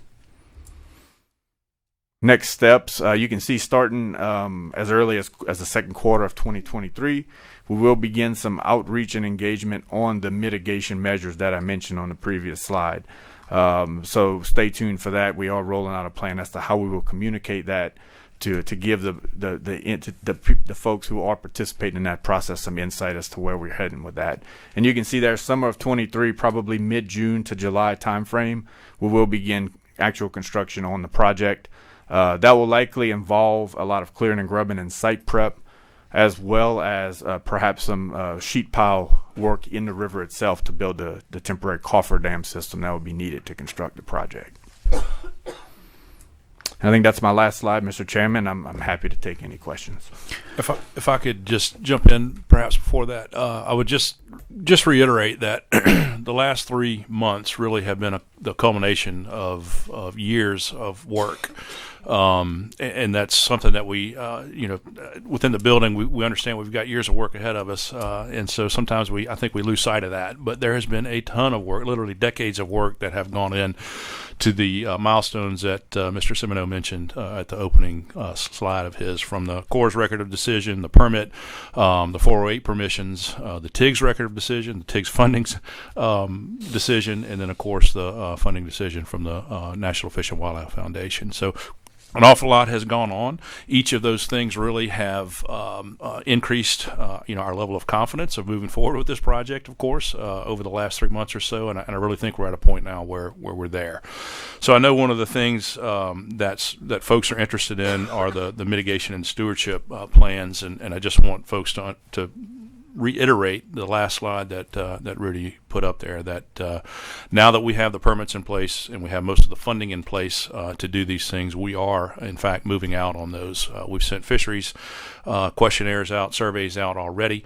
The reason Mr. Barth cannot be here today is because he's in fact interviewing mitigation contractors at the moment to help us implement those mitigation features. So we're moving, and I'm glad to be in the position we are today. And thanks, Rudy, for the update. And Mr. Chair, we'll take any questions or comments.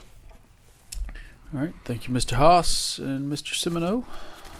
Any questions, members? Ms. Gotro. Yes, thank you for that presentation. I know how much work has gone on to get us to this point today. And Rudy, I just wanted to say, I think my favorite, most beautiful slide is the one where it says project construction begins. So thank you. Point taken. Thank you. Decades in the making. All right. Well, the board is clear. Ms. Gotro, you are off, so you're good. Thank you, Mr. Semino. Thank you. And Mr. Haas.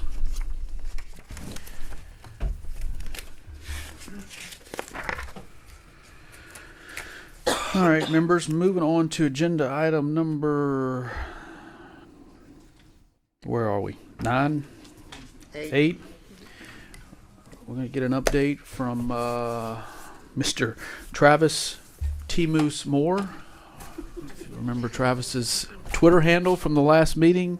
Pelican. And Mr. Andrew Bell, CPRA Project Management Chief on the LaBranch Shoreline Protection Project. Thank you, Mr. Chairman. As you indicated, Travis T. Moose Moore is going to give you a brief update on the LaBranch Shoreline Protection Project. However, before he did, I was kind of asked to give kind of a regional overview of some of the projects that have gone on in the area. Now, Mr. Chairman, to draw your ire just a little bit, I did put 2 project numbers up here on this slide. Yeah, you can leave. It was intended and on purpose. Travis is going to give you the update on the PO 194 LaBranch Shoreline Protection Project.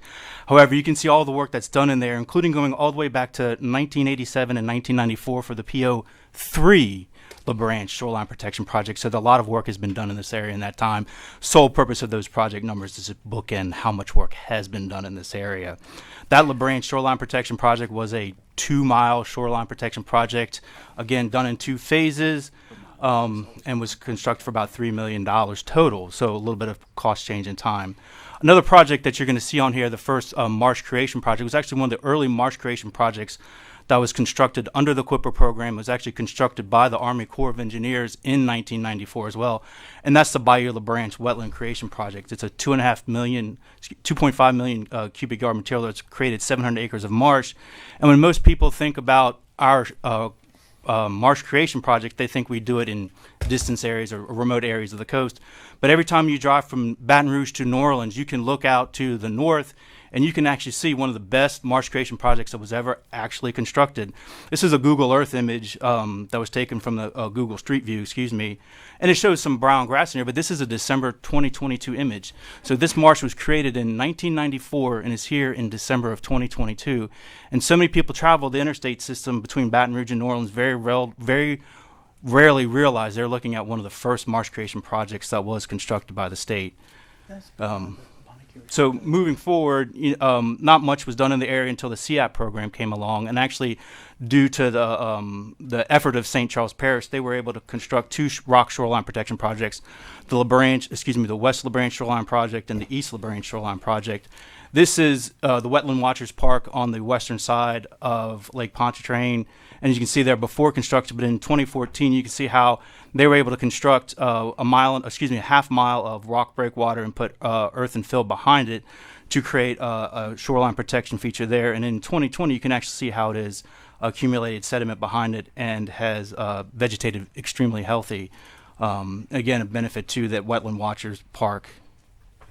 The East LaBranche shoreline was another CAP project that was actually in conjunction with St. Charles Parish and the state of Louisiana. So we used two different versions of CAP dollars there. And you can actually see it here. It's the rock dike that's projected out in front. This is 1.5 miles of rock breakwater that was done for about $3.8 million. And the reason why I like this picture here, because it does give you a good overview of things that are going on there. You can see Interstate 10 in the background in the upper right of the picture as well. You can see that LaBranche wetland project that was created in 1994 as well. But you also see a very large open water of water, which is actually being will be constructed as part of the LaBranche East Marsh Creation Project. So this actually is a NRCS QIPR project that is going to construct 1,400 acres of marsh using 6 million cubics of sediment from Lake Pontchartrain. This project has actually gone out to advertisement in early January. Bids have opened in late February. So NRCS is under review of their proposals right now, and we anticipate having a contract to create this marsh in the next couple of weeks, with a construction anticipating to start in July. So Travis is going to talk to you a little bit about the LaBranche Shoreline Protection Project that is also getting ready to go to advertisement. So very soon we're going to have two very active construction projects in this area. Excellent. Thank you. Before you go, Travis, Andrew, you talked about the health, the overall health of the marsh in that area.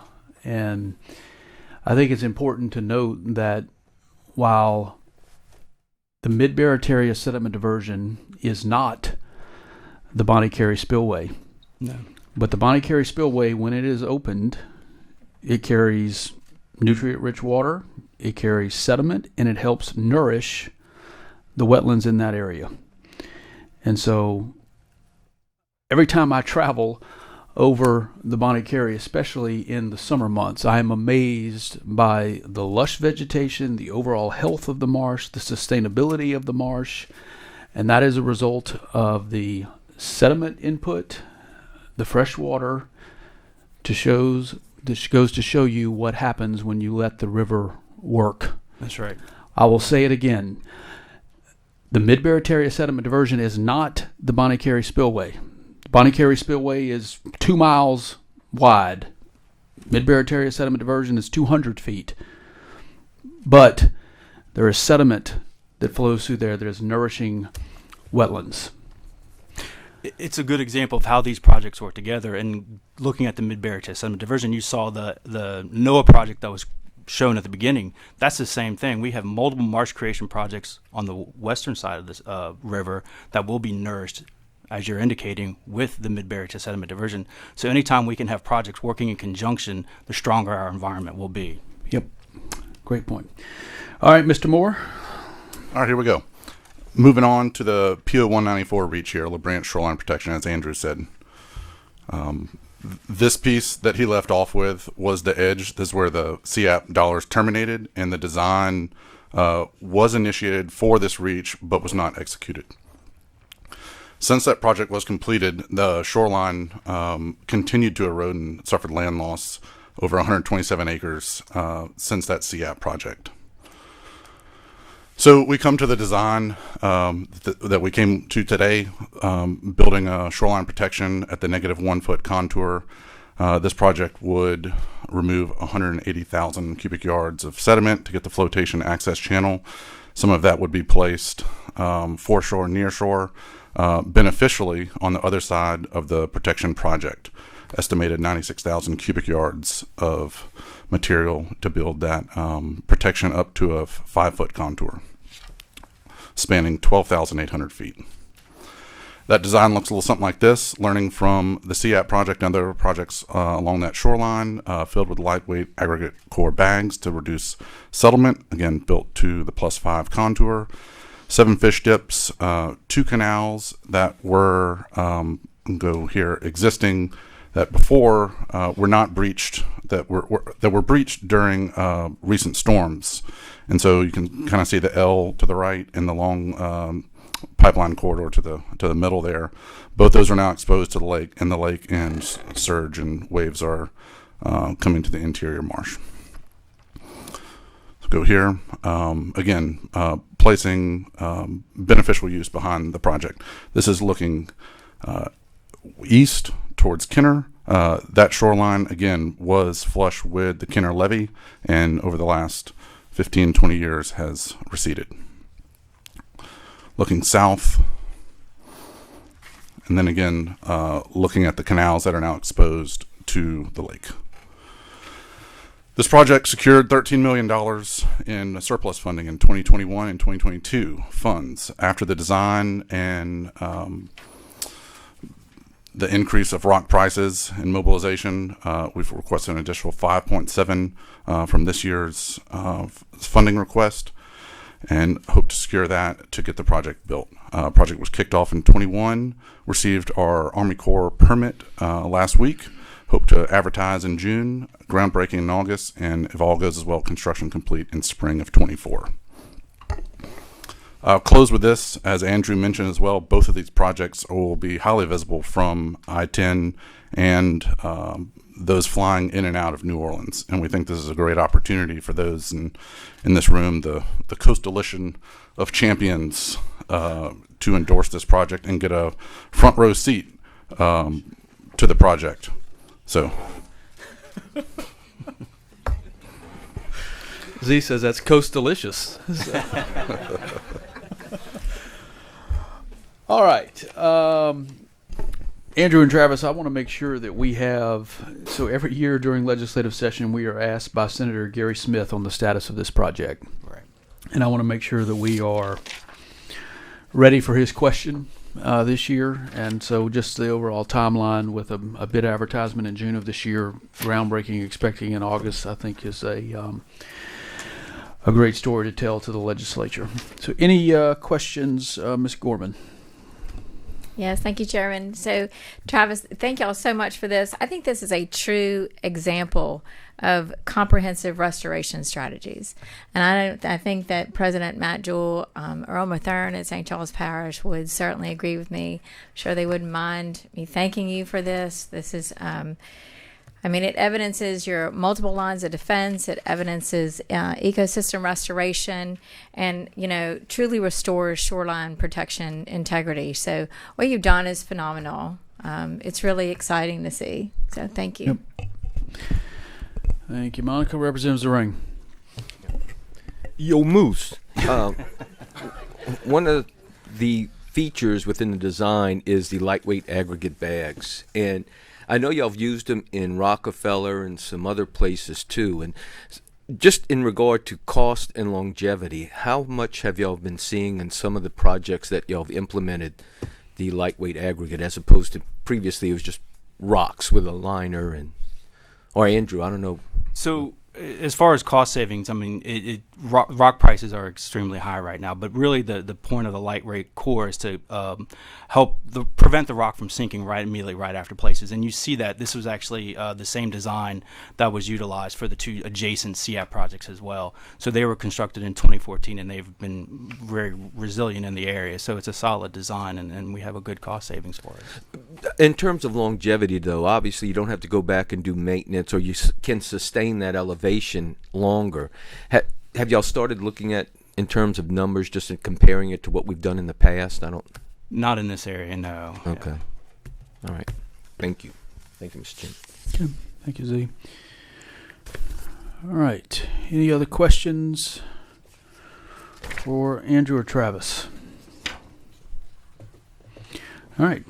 Board is clear. Good job, gents, even though you had project ID numbers all over your slides.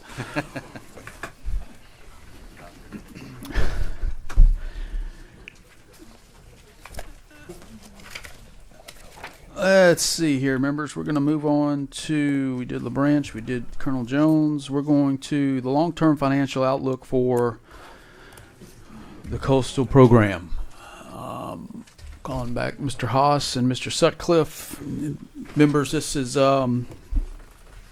should get all of your attention. Okay, because over the next several years, the coastal program is on sound financial footing. But when the BP oil spill dollars dry up, you are essentially reverting back to a coastal program of early 2000s, mid 2000s. So you're going to go from a $1.7 billion annual plan that is implementing projects that have envisioned for years. And if we don't supplement that funding with additional revenues, this progress is going to halt. And so that's why we continue to go to D.C. to lobby on behalf of the RISE Act that Senator Cassidy, Senator Whitehouse are sponsoring. That is why, once again, this year during the legislative session, we will be bringing another constitutional amendment to ensure that if RISE passes, if alternative sources of energy are going to be produced in the Gulf of Mexico, that those dollars will go into the Coastal Trust Fund.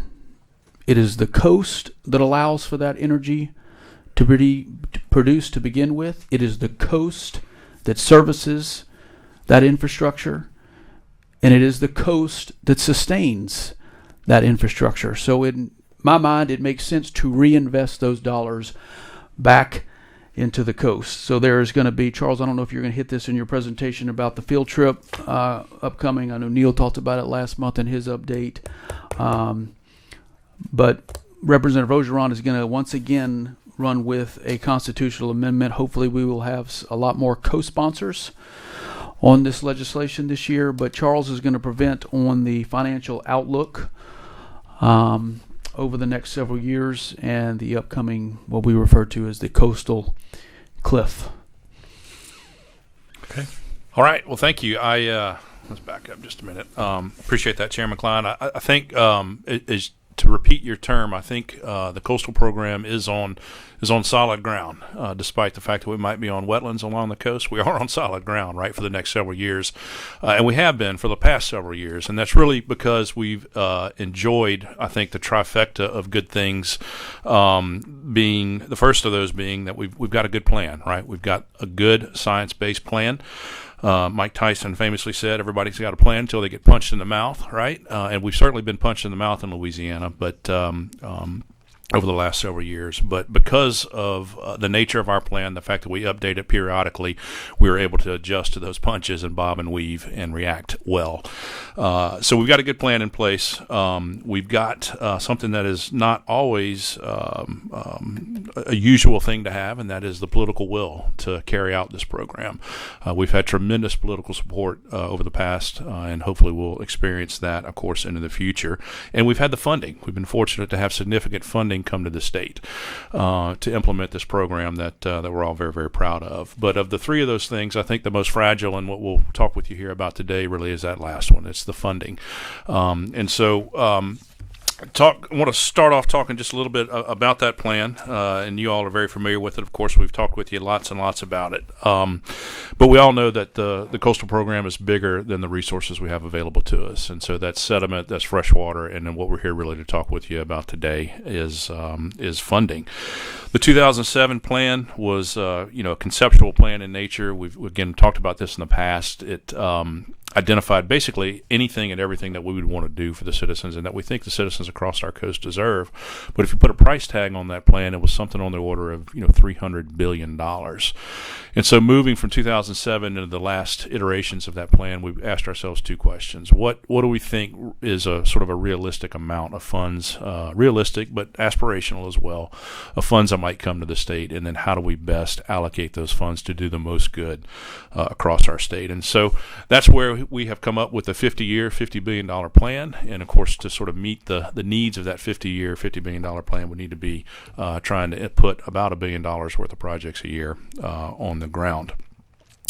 And so we also know, based on the 2017 and the draft 23 plan, that even if we implement everything in those plans, we still will have a state that has a changed coast and that will experience some level of risk into the future, even though we think we can reduce that risk and certainly preserve and restore some of our coastal ecosystem. We know that coast is going to change over the years. And so really the point I want to make there is that even I often hear, and we have heard just in the last couple of months as we were crossing the coast and talking about our master plan, that, oh man, you've got, we often cite the stat that we've secured about $22 billion for the coastal program, and folks say, man, you're almost halfway there. Well, the reality is that if we were to implement $50 billion worth of coastal restoration and protection over the next, let's just say, several years, even though that would be nearly impossible to do, but over the next number of years, we still wouldn't be done with this problem. This is not a problem where you can expend a certain amount of money and say we're good, we're done, and walk away from it. It's analogous, in my mind, to the Mississippi River and Tributaries program or to the Federal Highways program, where you're constantly improving, you're constantly updating, and you constantly have to maintain that system. So we are, as you all know, about where we need to be. As Chairman Klein and I just mentioned, we're on good ground here and have been for the last few years and should be for the next few. We've got a $1+ billion annual plan. Last year, we anticipate having about that level of revenues and expenditures over the next several years as well. So we've got record-breaking program. We're building more and bigger projects than we ever have before. But that all, as I said, is contingent on those three things. Again, the plan, the science, the political will, and the funding. And probably the most tenuous of those at the moment is the funding. So if you look at our annual plan revenues, there are a lot of them, and I know we've talked a good bit about kind of the complexity of some of these, but there are about 23 revenue streams listed in the FY24 annual plan. So the largest of those are related to the oil spill, the Deepwater Horizon oil spill.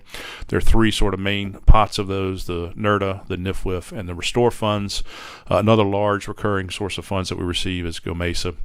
And then the other kind of major streams that we received come through the CPRA program, state surplus dollars, and state mineral revenues, kind of rounding out the top categories of the revenues that come to the state for the coastal program. And then each of those, of course, there's lots of variables associated with those. So they're difference in magnitudes, literally from hundreds of thousands of dollars up to billions of dollars. They all have different allowable uses associated with them. They're controlled in different ways, whether by the state, by task forces, implementation groups, and so forth. And then the timing and the certainty of those funds are all variable as well. So I'm going to run through some of those major categories pretty briefly, and then turn it over to Charles. But of course, we do receive some funding from state mineral revenues. This is generally on the order of anywhere from $12 to $30 million. You can see that has been declining over the recent past and is somewhere generally on the order of about $12 to $15 million over the last couple of years. The uses of these funds are relatively flexible. We typically use them for state match for CPRA programs, some programmatic expenditures like adaptive management and so forth. Some of our other funding streams are grant programs, so we actually expend funds and then are reimbursed through grants, and so we use these dollars to help cash flow that as well. And in terms of the timing, these do come to the state come to CPRA annually, but they are variable. We've been fortunate in the past to receive significant funds, as you can see listed here, through state surplus. And so you can see, though, that the magnitude of these dollars is pretty highly variable. It has ranged from tens of millions of dollars to over $100 million in the recent past. And so while we certainly are excited and happy to receive those funds, they are not constant, and they do vary from year to year. So we receive Gulf of Mexico Energy Security Act funds as well. The magnitude of these funds can be up to over $130 million coming to CPRA, and about $33 million up to that going to the coastal parishes. As was alluded to earlier, these funds are capped. They can't go higher than that. This is one of the more flexible uses of funding, or most flexible funding streams that does come to CPRA. It goes to the trust fund and is ultimately controlled by the state and through us and that trust fund. So again, these funds come to us annually, but they're variable, and we typically don't know how much we're going to be getting. We don't know, for example, how much we're getting this year until just about this time of year. It's usually sometime in late March, early to mid-April that we find out what these funds, how much of these funds will be coming to the state, and it's related to production of energy in federal waters off of the 4 Gulf producing states. Just for parish visibility, I know we've got some parish representatives on the board. We are expecting the cap to be hit this year, so you will see an uptick in your parish allocations as well as the state allocation as it relates to Go Mesa revenues. Yep, that's right. That's right. And there was a recent announcement made by Shell, of course, about one of their deep water wells coming online, potentially producing over 100,000 barrels a day in the near future. So if we don't hit the cap this year, as that well comes online and begins producing, we certainly will in the near future. So we've talked about CPRA projects. You all are familiar with this. Historically, the amount of funds that have come to the state through CPRA has been about $30 to $80 million. It's really been on the higher end of that range here over the last several years, and those dollars are matched by the state at a 15% rate. That's one of the uses of those state mineral funds that I mentioned earlier. These projects can only be, or these dollars can only be used for restoration across the coast, and they're controlled by a task force, so the state doesn't have sole control over that. And again, they come to the state annually, but tend to be variable.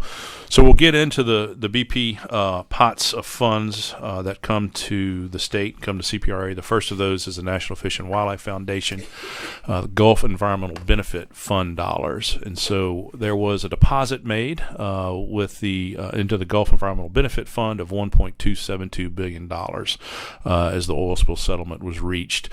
So that money is in the bank. It is controlled, however, by the NIFWIF Board of Directors. They administer those funds and grant those funds to us on a project-by-project basis.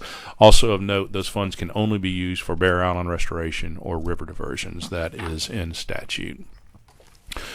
The biggest pot of funds associated with the BP oil spill are related to the natural resources damages, about $5 billion.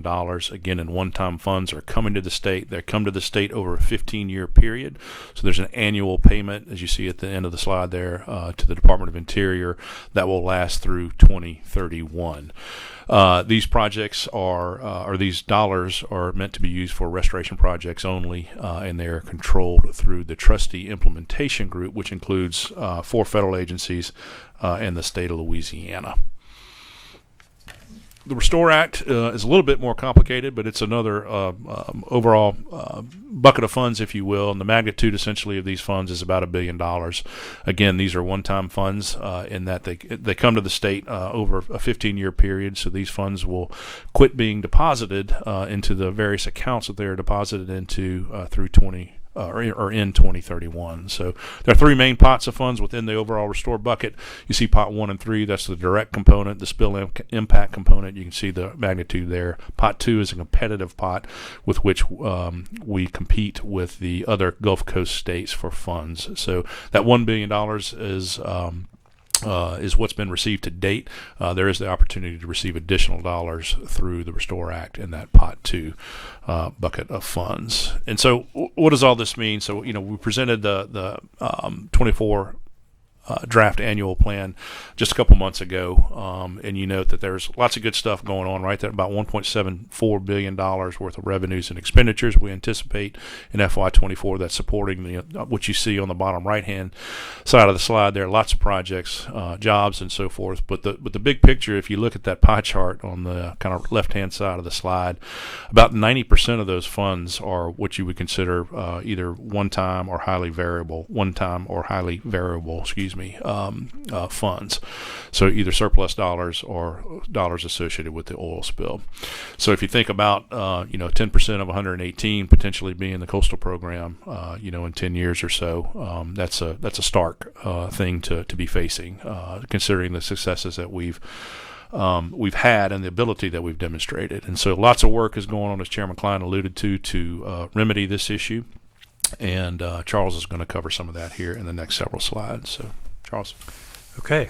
Here's another way to look at that same pie chart where we've got these kind of last 2 rockstar years up here. The 1.3 billion, then 1.7 billion, and then fast forward 10 years or so, and then we're kind of where what Chip was talking about earlier. We're left with kind of that other category, the CPRA, the state mineral revenue, and the GOMESA, and a few other things here and there that kind of the CPRA is able to put together. But it really, again, you're looking at basically a $200 million coastal program, unless we can kind of add to that and kind of find more revenue streams.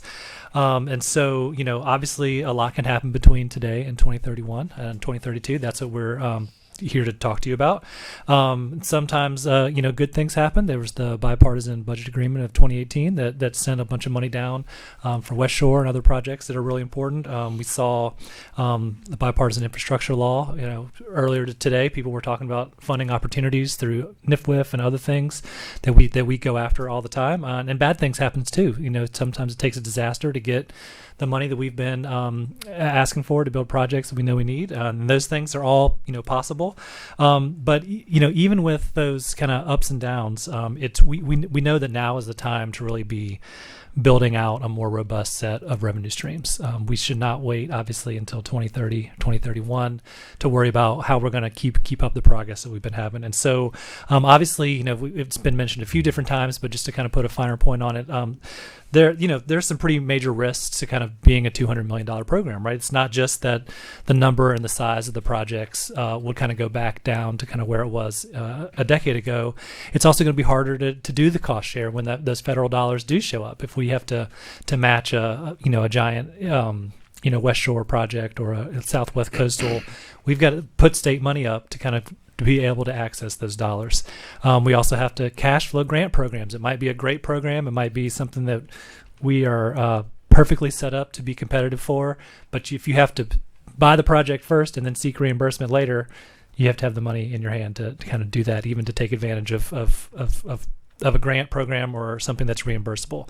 And then obviously the science and the planning and the adaptive management and all those kinds of things are things that we would have limited, reduced capacity to kind of keep doing.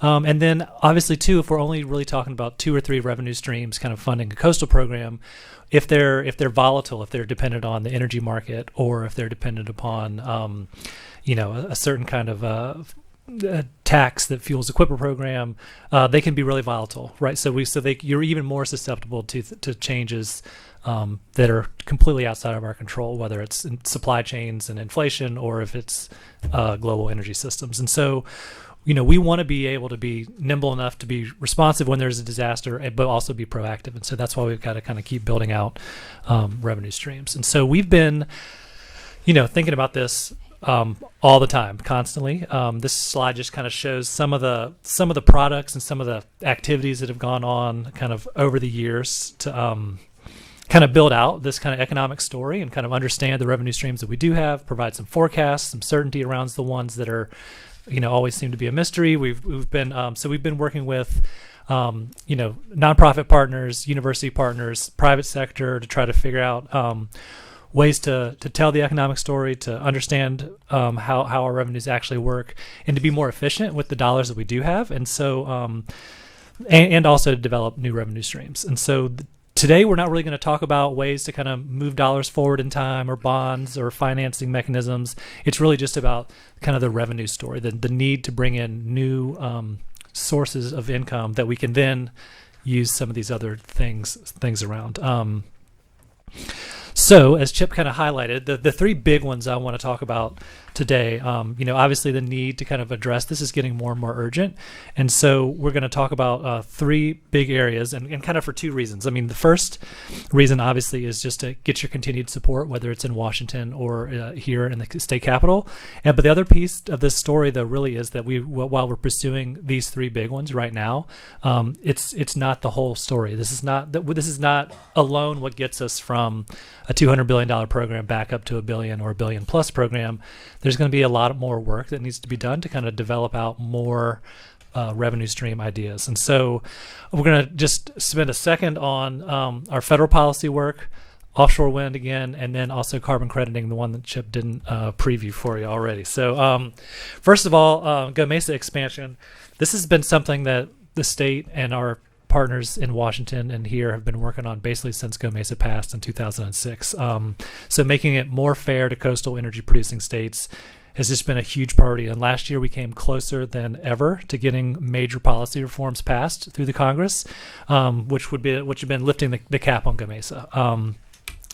This year, we're expanding our efforts to try to reach more states, to try to really activate more types of stakeholders in the coalition, where we want to make sure that there's offshore wind as a piece of this, and we think that helps us politically talk to more people across the government and to be hopefully more successful. And as Chip mentioned, there's a fly-in next week around this, so I hope everybody's aware of that at this point, and we'd love to have you go and spread out. And it's not about talking just to our delegation. This is about talking to everybody else in the country about why supporting coastal Louisiana is so important.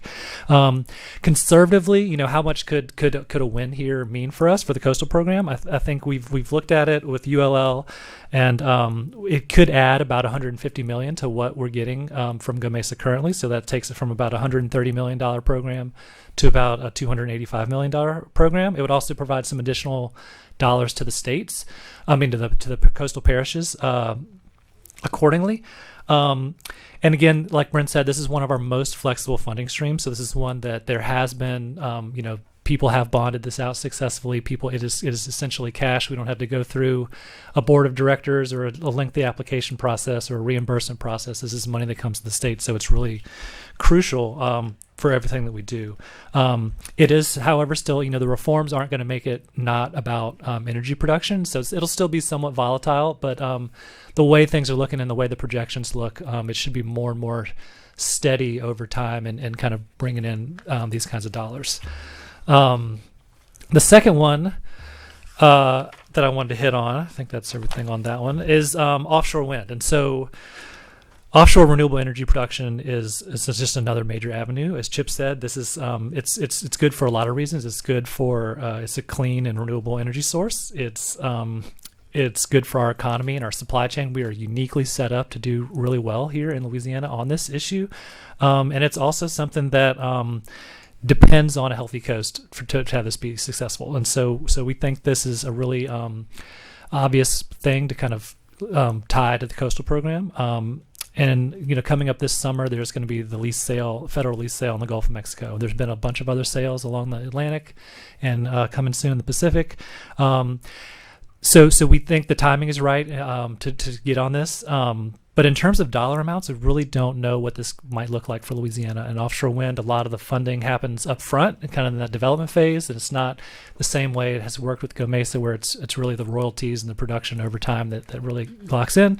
So there's a meeting this afternoon to kind of hear a little bit more about some research that's gone into this program, but we really don't know what it is. But the funding vehicle for offshore wind is kind of wrapped up in both federal and state efforts that we have going on. So the Go Mesa reform package includes some offshore wind stuff that would give us the mechanism to kind of be able to fund, send those dollars from federal leases down to Louisiana. So I know, Charles, that we don't have, for alternative sources of energy, specifically wind, a revenue sharing program in federal statute. But can you just use the lease sale off of New York for an example of what was generated just in one lease sale off of New York? Sorry if I'm catching you. Yeah, you are catching. I can't remember if it's $2 billion or $4 billion, but it was in the billions, which was enormous, right? And getting hungry. And so I think that's the kind of thing that I think is helping to get the attention of some of our other coastal state partners that are saying, I didn't really know what that Go Mesa thing was, but now that I'm seeing this from wind, I'm interested. I want to help. So I think there's two pieces of it too. A, the magnitudes could be big, and B, it's kind of helping us activate some partners in some other states. And I would say too, just to that, the lease sale hasn't happened yet here. There's been a lot of commercial interest to the feds and to the state, and that's really good. And we've been doing work in the state to kind of get ready for that. So Representative Zarang had a bill that passed last session, so it's Act 443, trying to make the state water lease sales more just attractive to the wind development.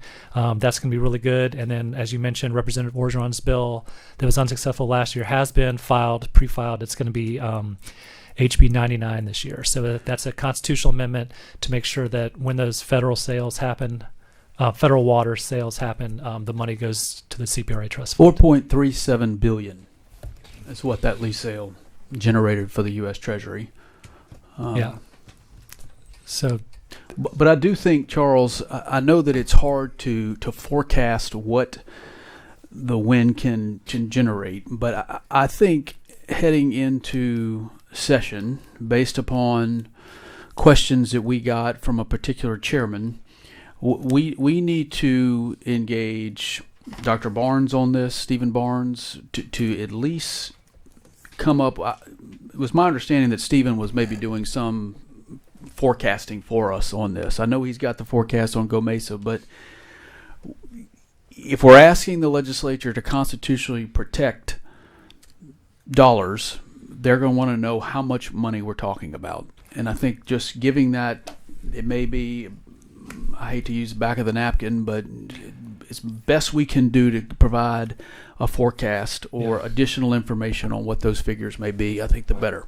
Absolutely, and I think we're definitely past the back of the napkin stage. The work's underway. That's the update this afternoon that we're all looking forward to kind of see where that research stands. So that is coming soon, in time for session, hopefully, for sure.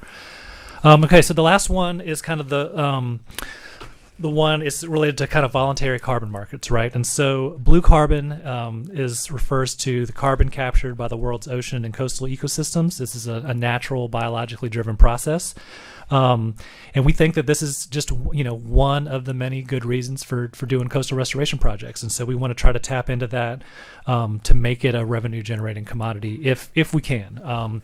CPRA looked at carbon credits back in 2012-ish, I would say. But I think the interest from all parties has really just dramatically increased since those days. And so during the development of the climate plan that we were involved with, we did some work with the Water Institute of the Gulf, using some restore funds to try to quantify, the potential blue carbon benefits of implementing a coastal master plan.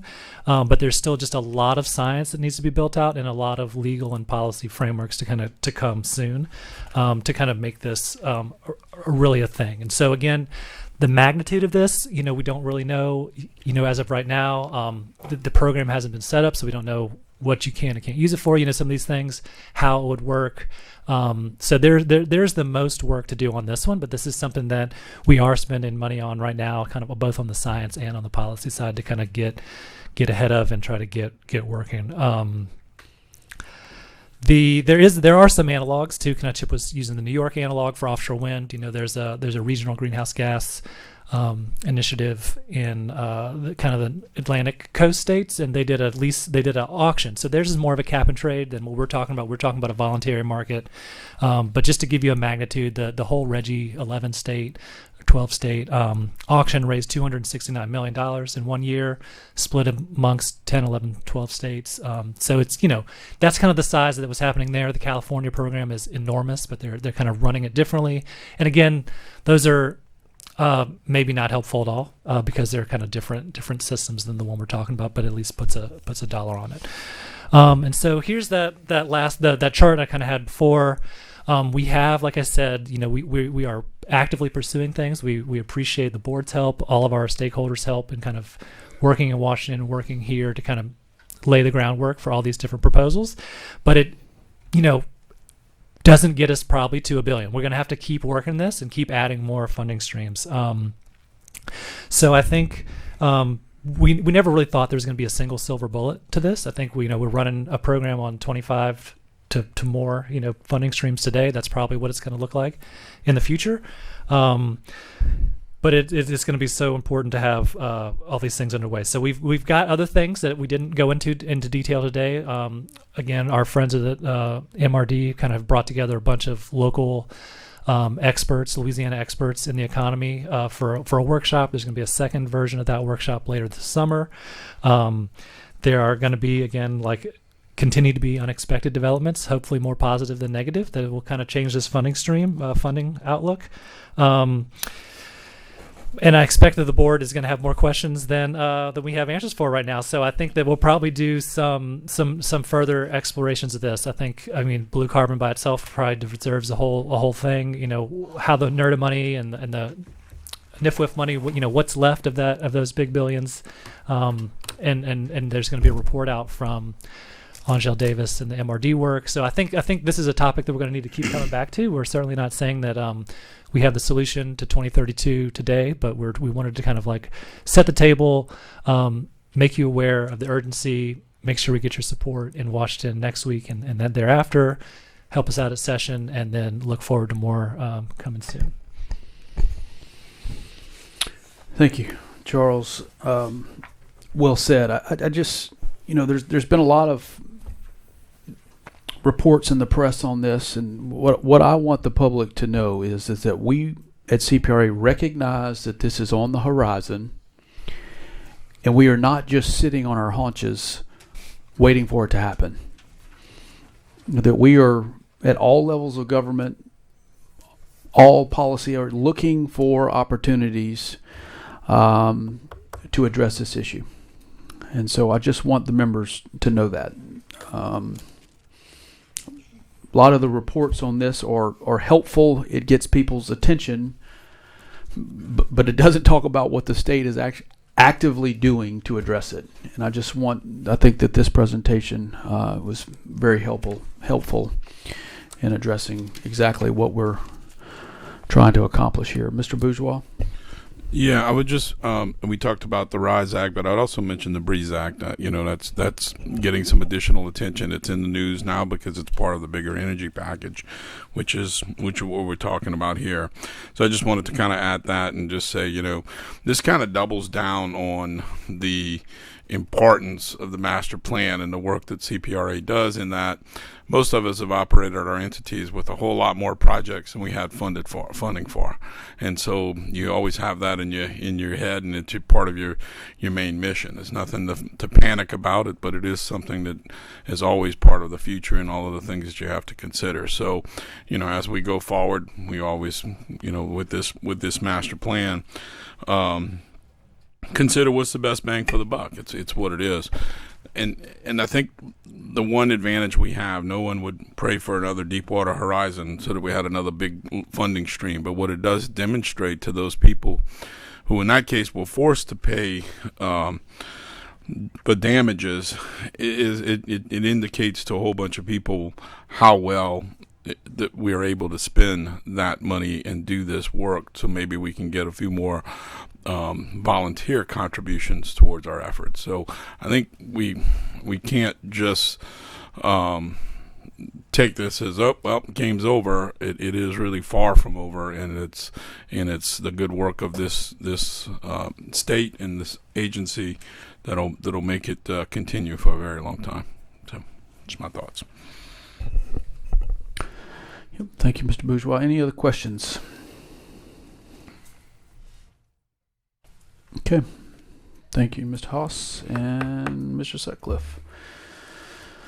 All right, members, our caboose for the day is the LSU 4-H Wetland Ambassadors. We're going to hear from Miss Catherine Fox with the LSU Ag Center.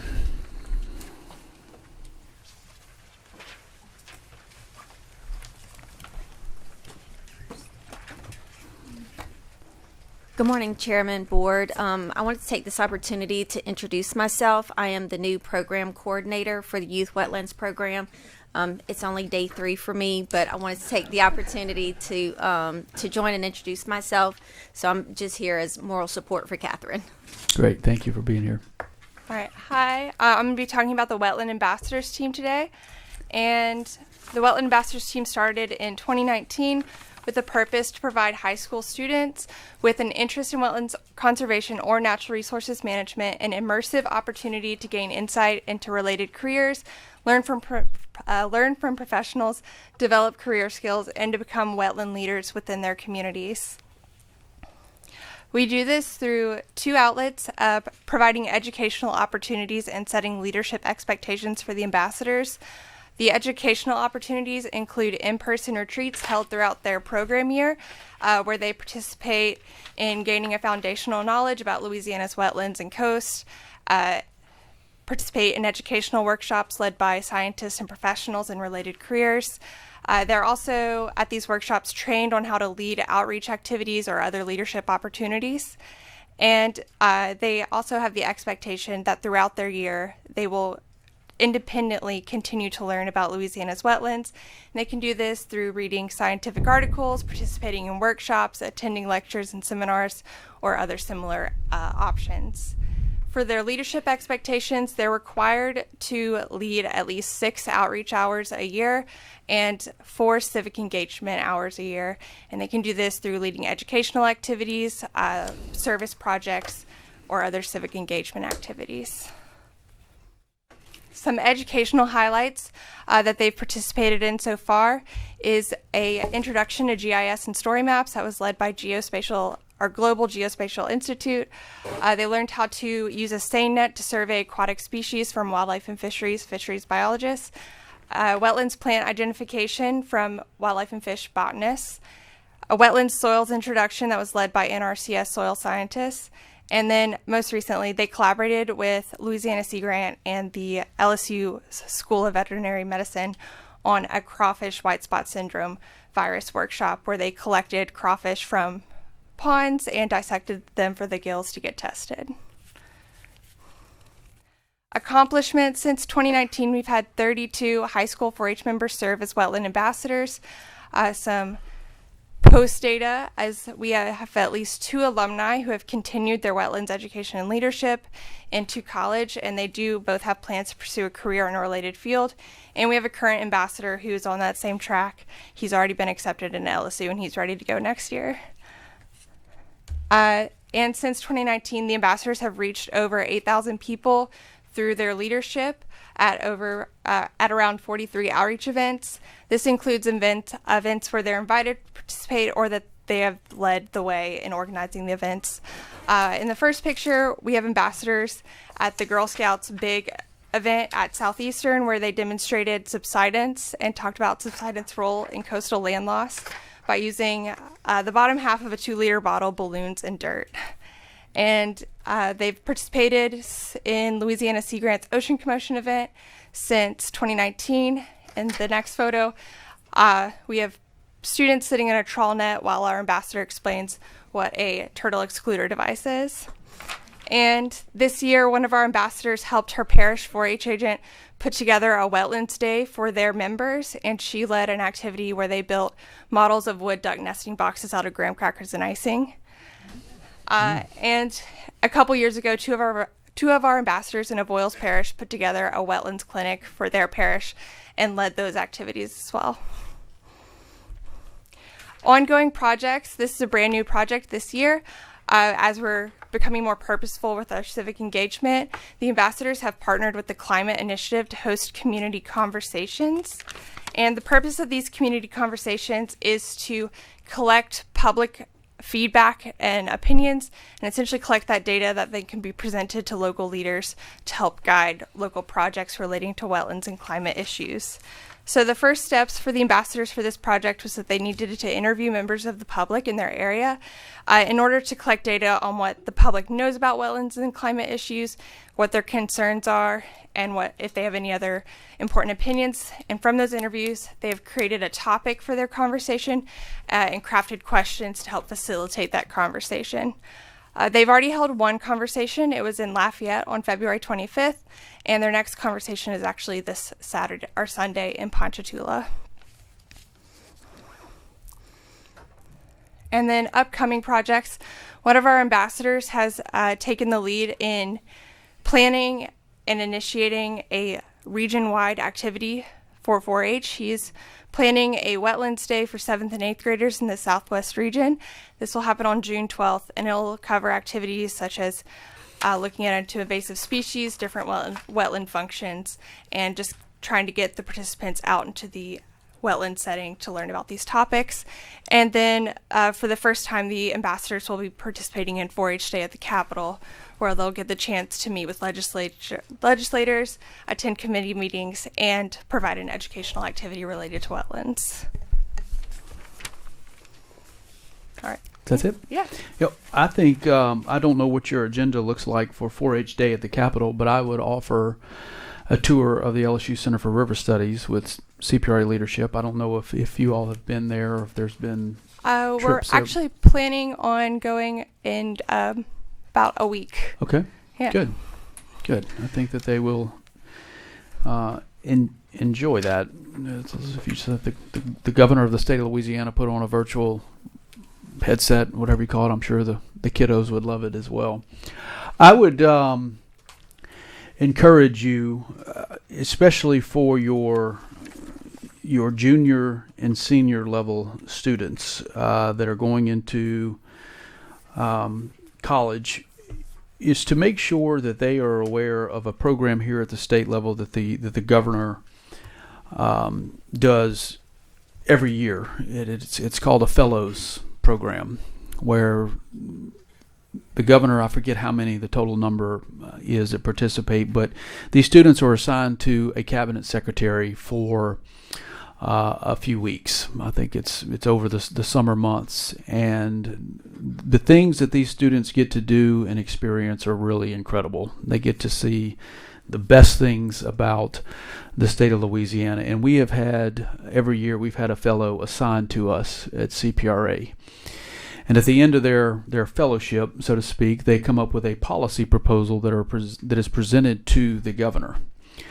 And I will tell you that the governor gives these students full access to him, to meetings, to experience the full visibility of state government. And the governor has actually implemented a lot of these ideas, these policies that have been presented by these students. Lindsay Cooper was a fellow in our office, and Lindsay pushed the governor to create a chief resilience officer. We've had a fellow that actually presented on the state of Louisiana getting more involved in the climate discussion, and you referenced we now have a climate initiatives task force, and so it's just great opportunities for students that are in Louisiana universities. I don't think that there's a requirement that you have to be in a Louisiana university, but it's just for students that are entering college, whether in your program now, whatever age group, but especially at your high school level, just to give them kind of visibility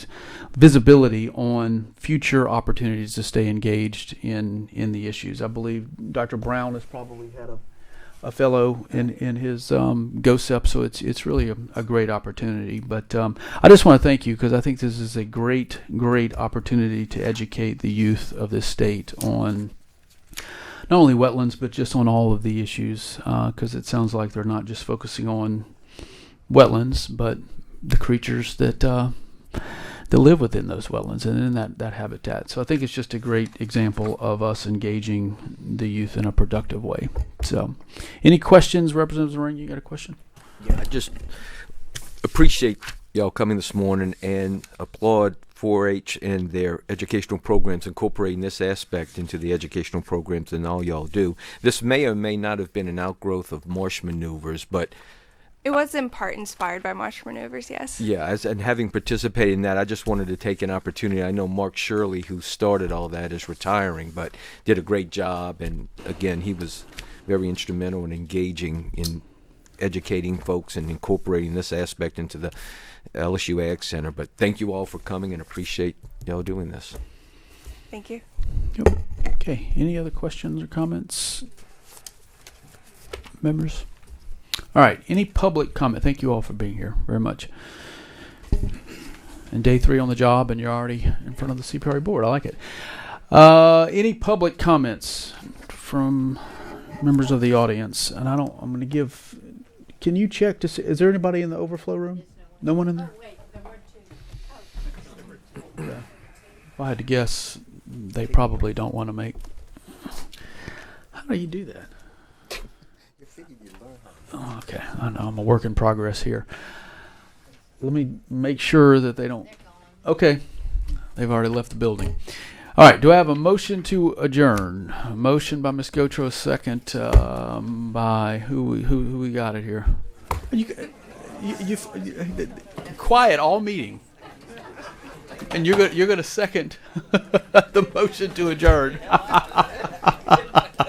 All right, we are adjourned. Thank you all for being here.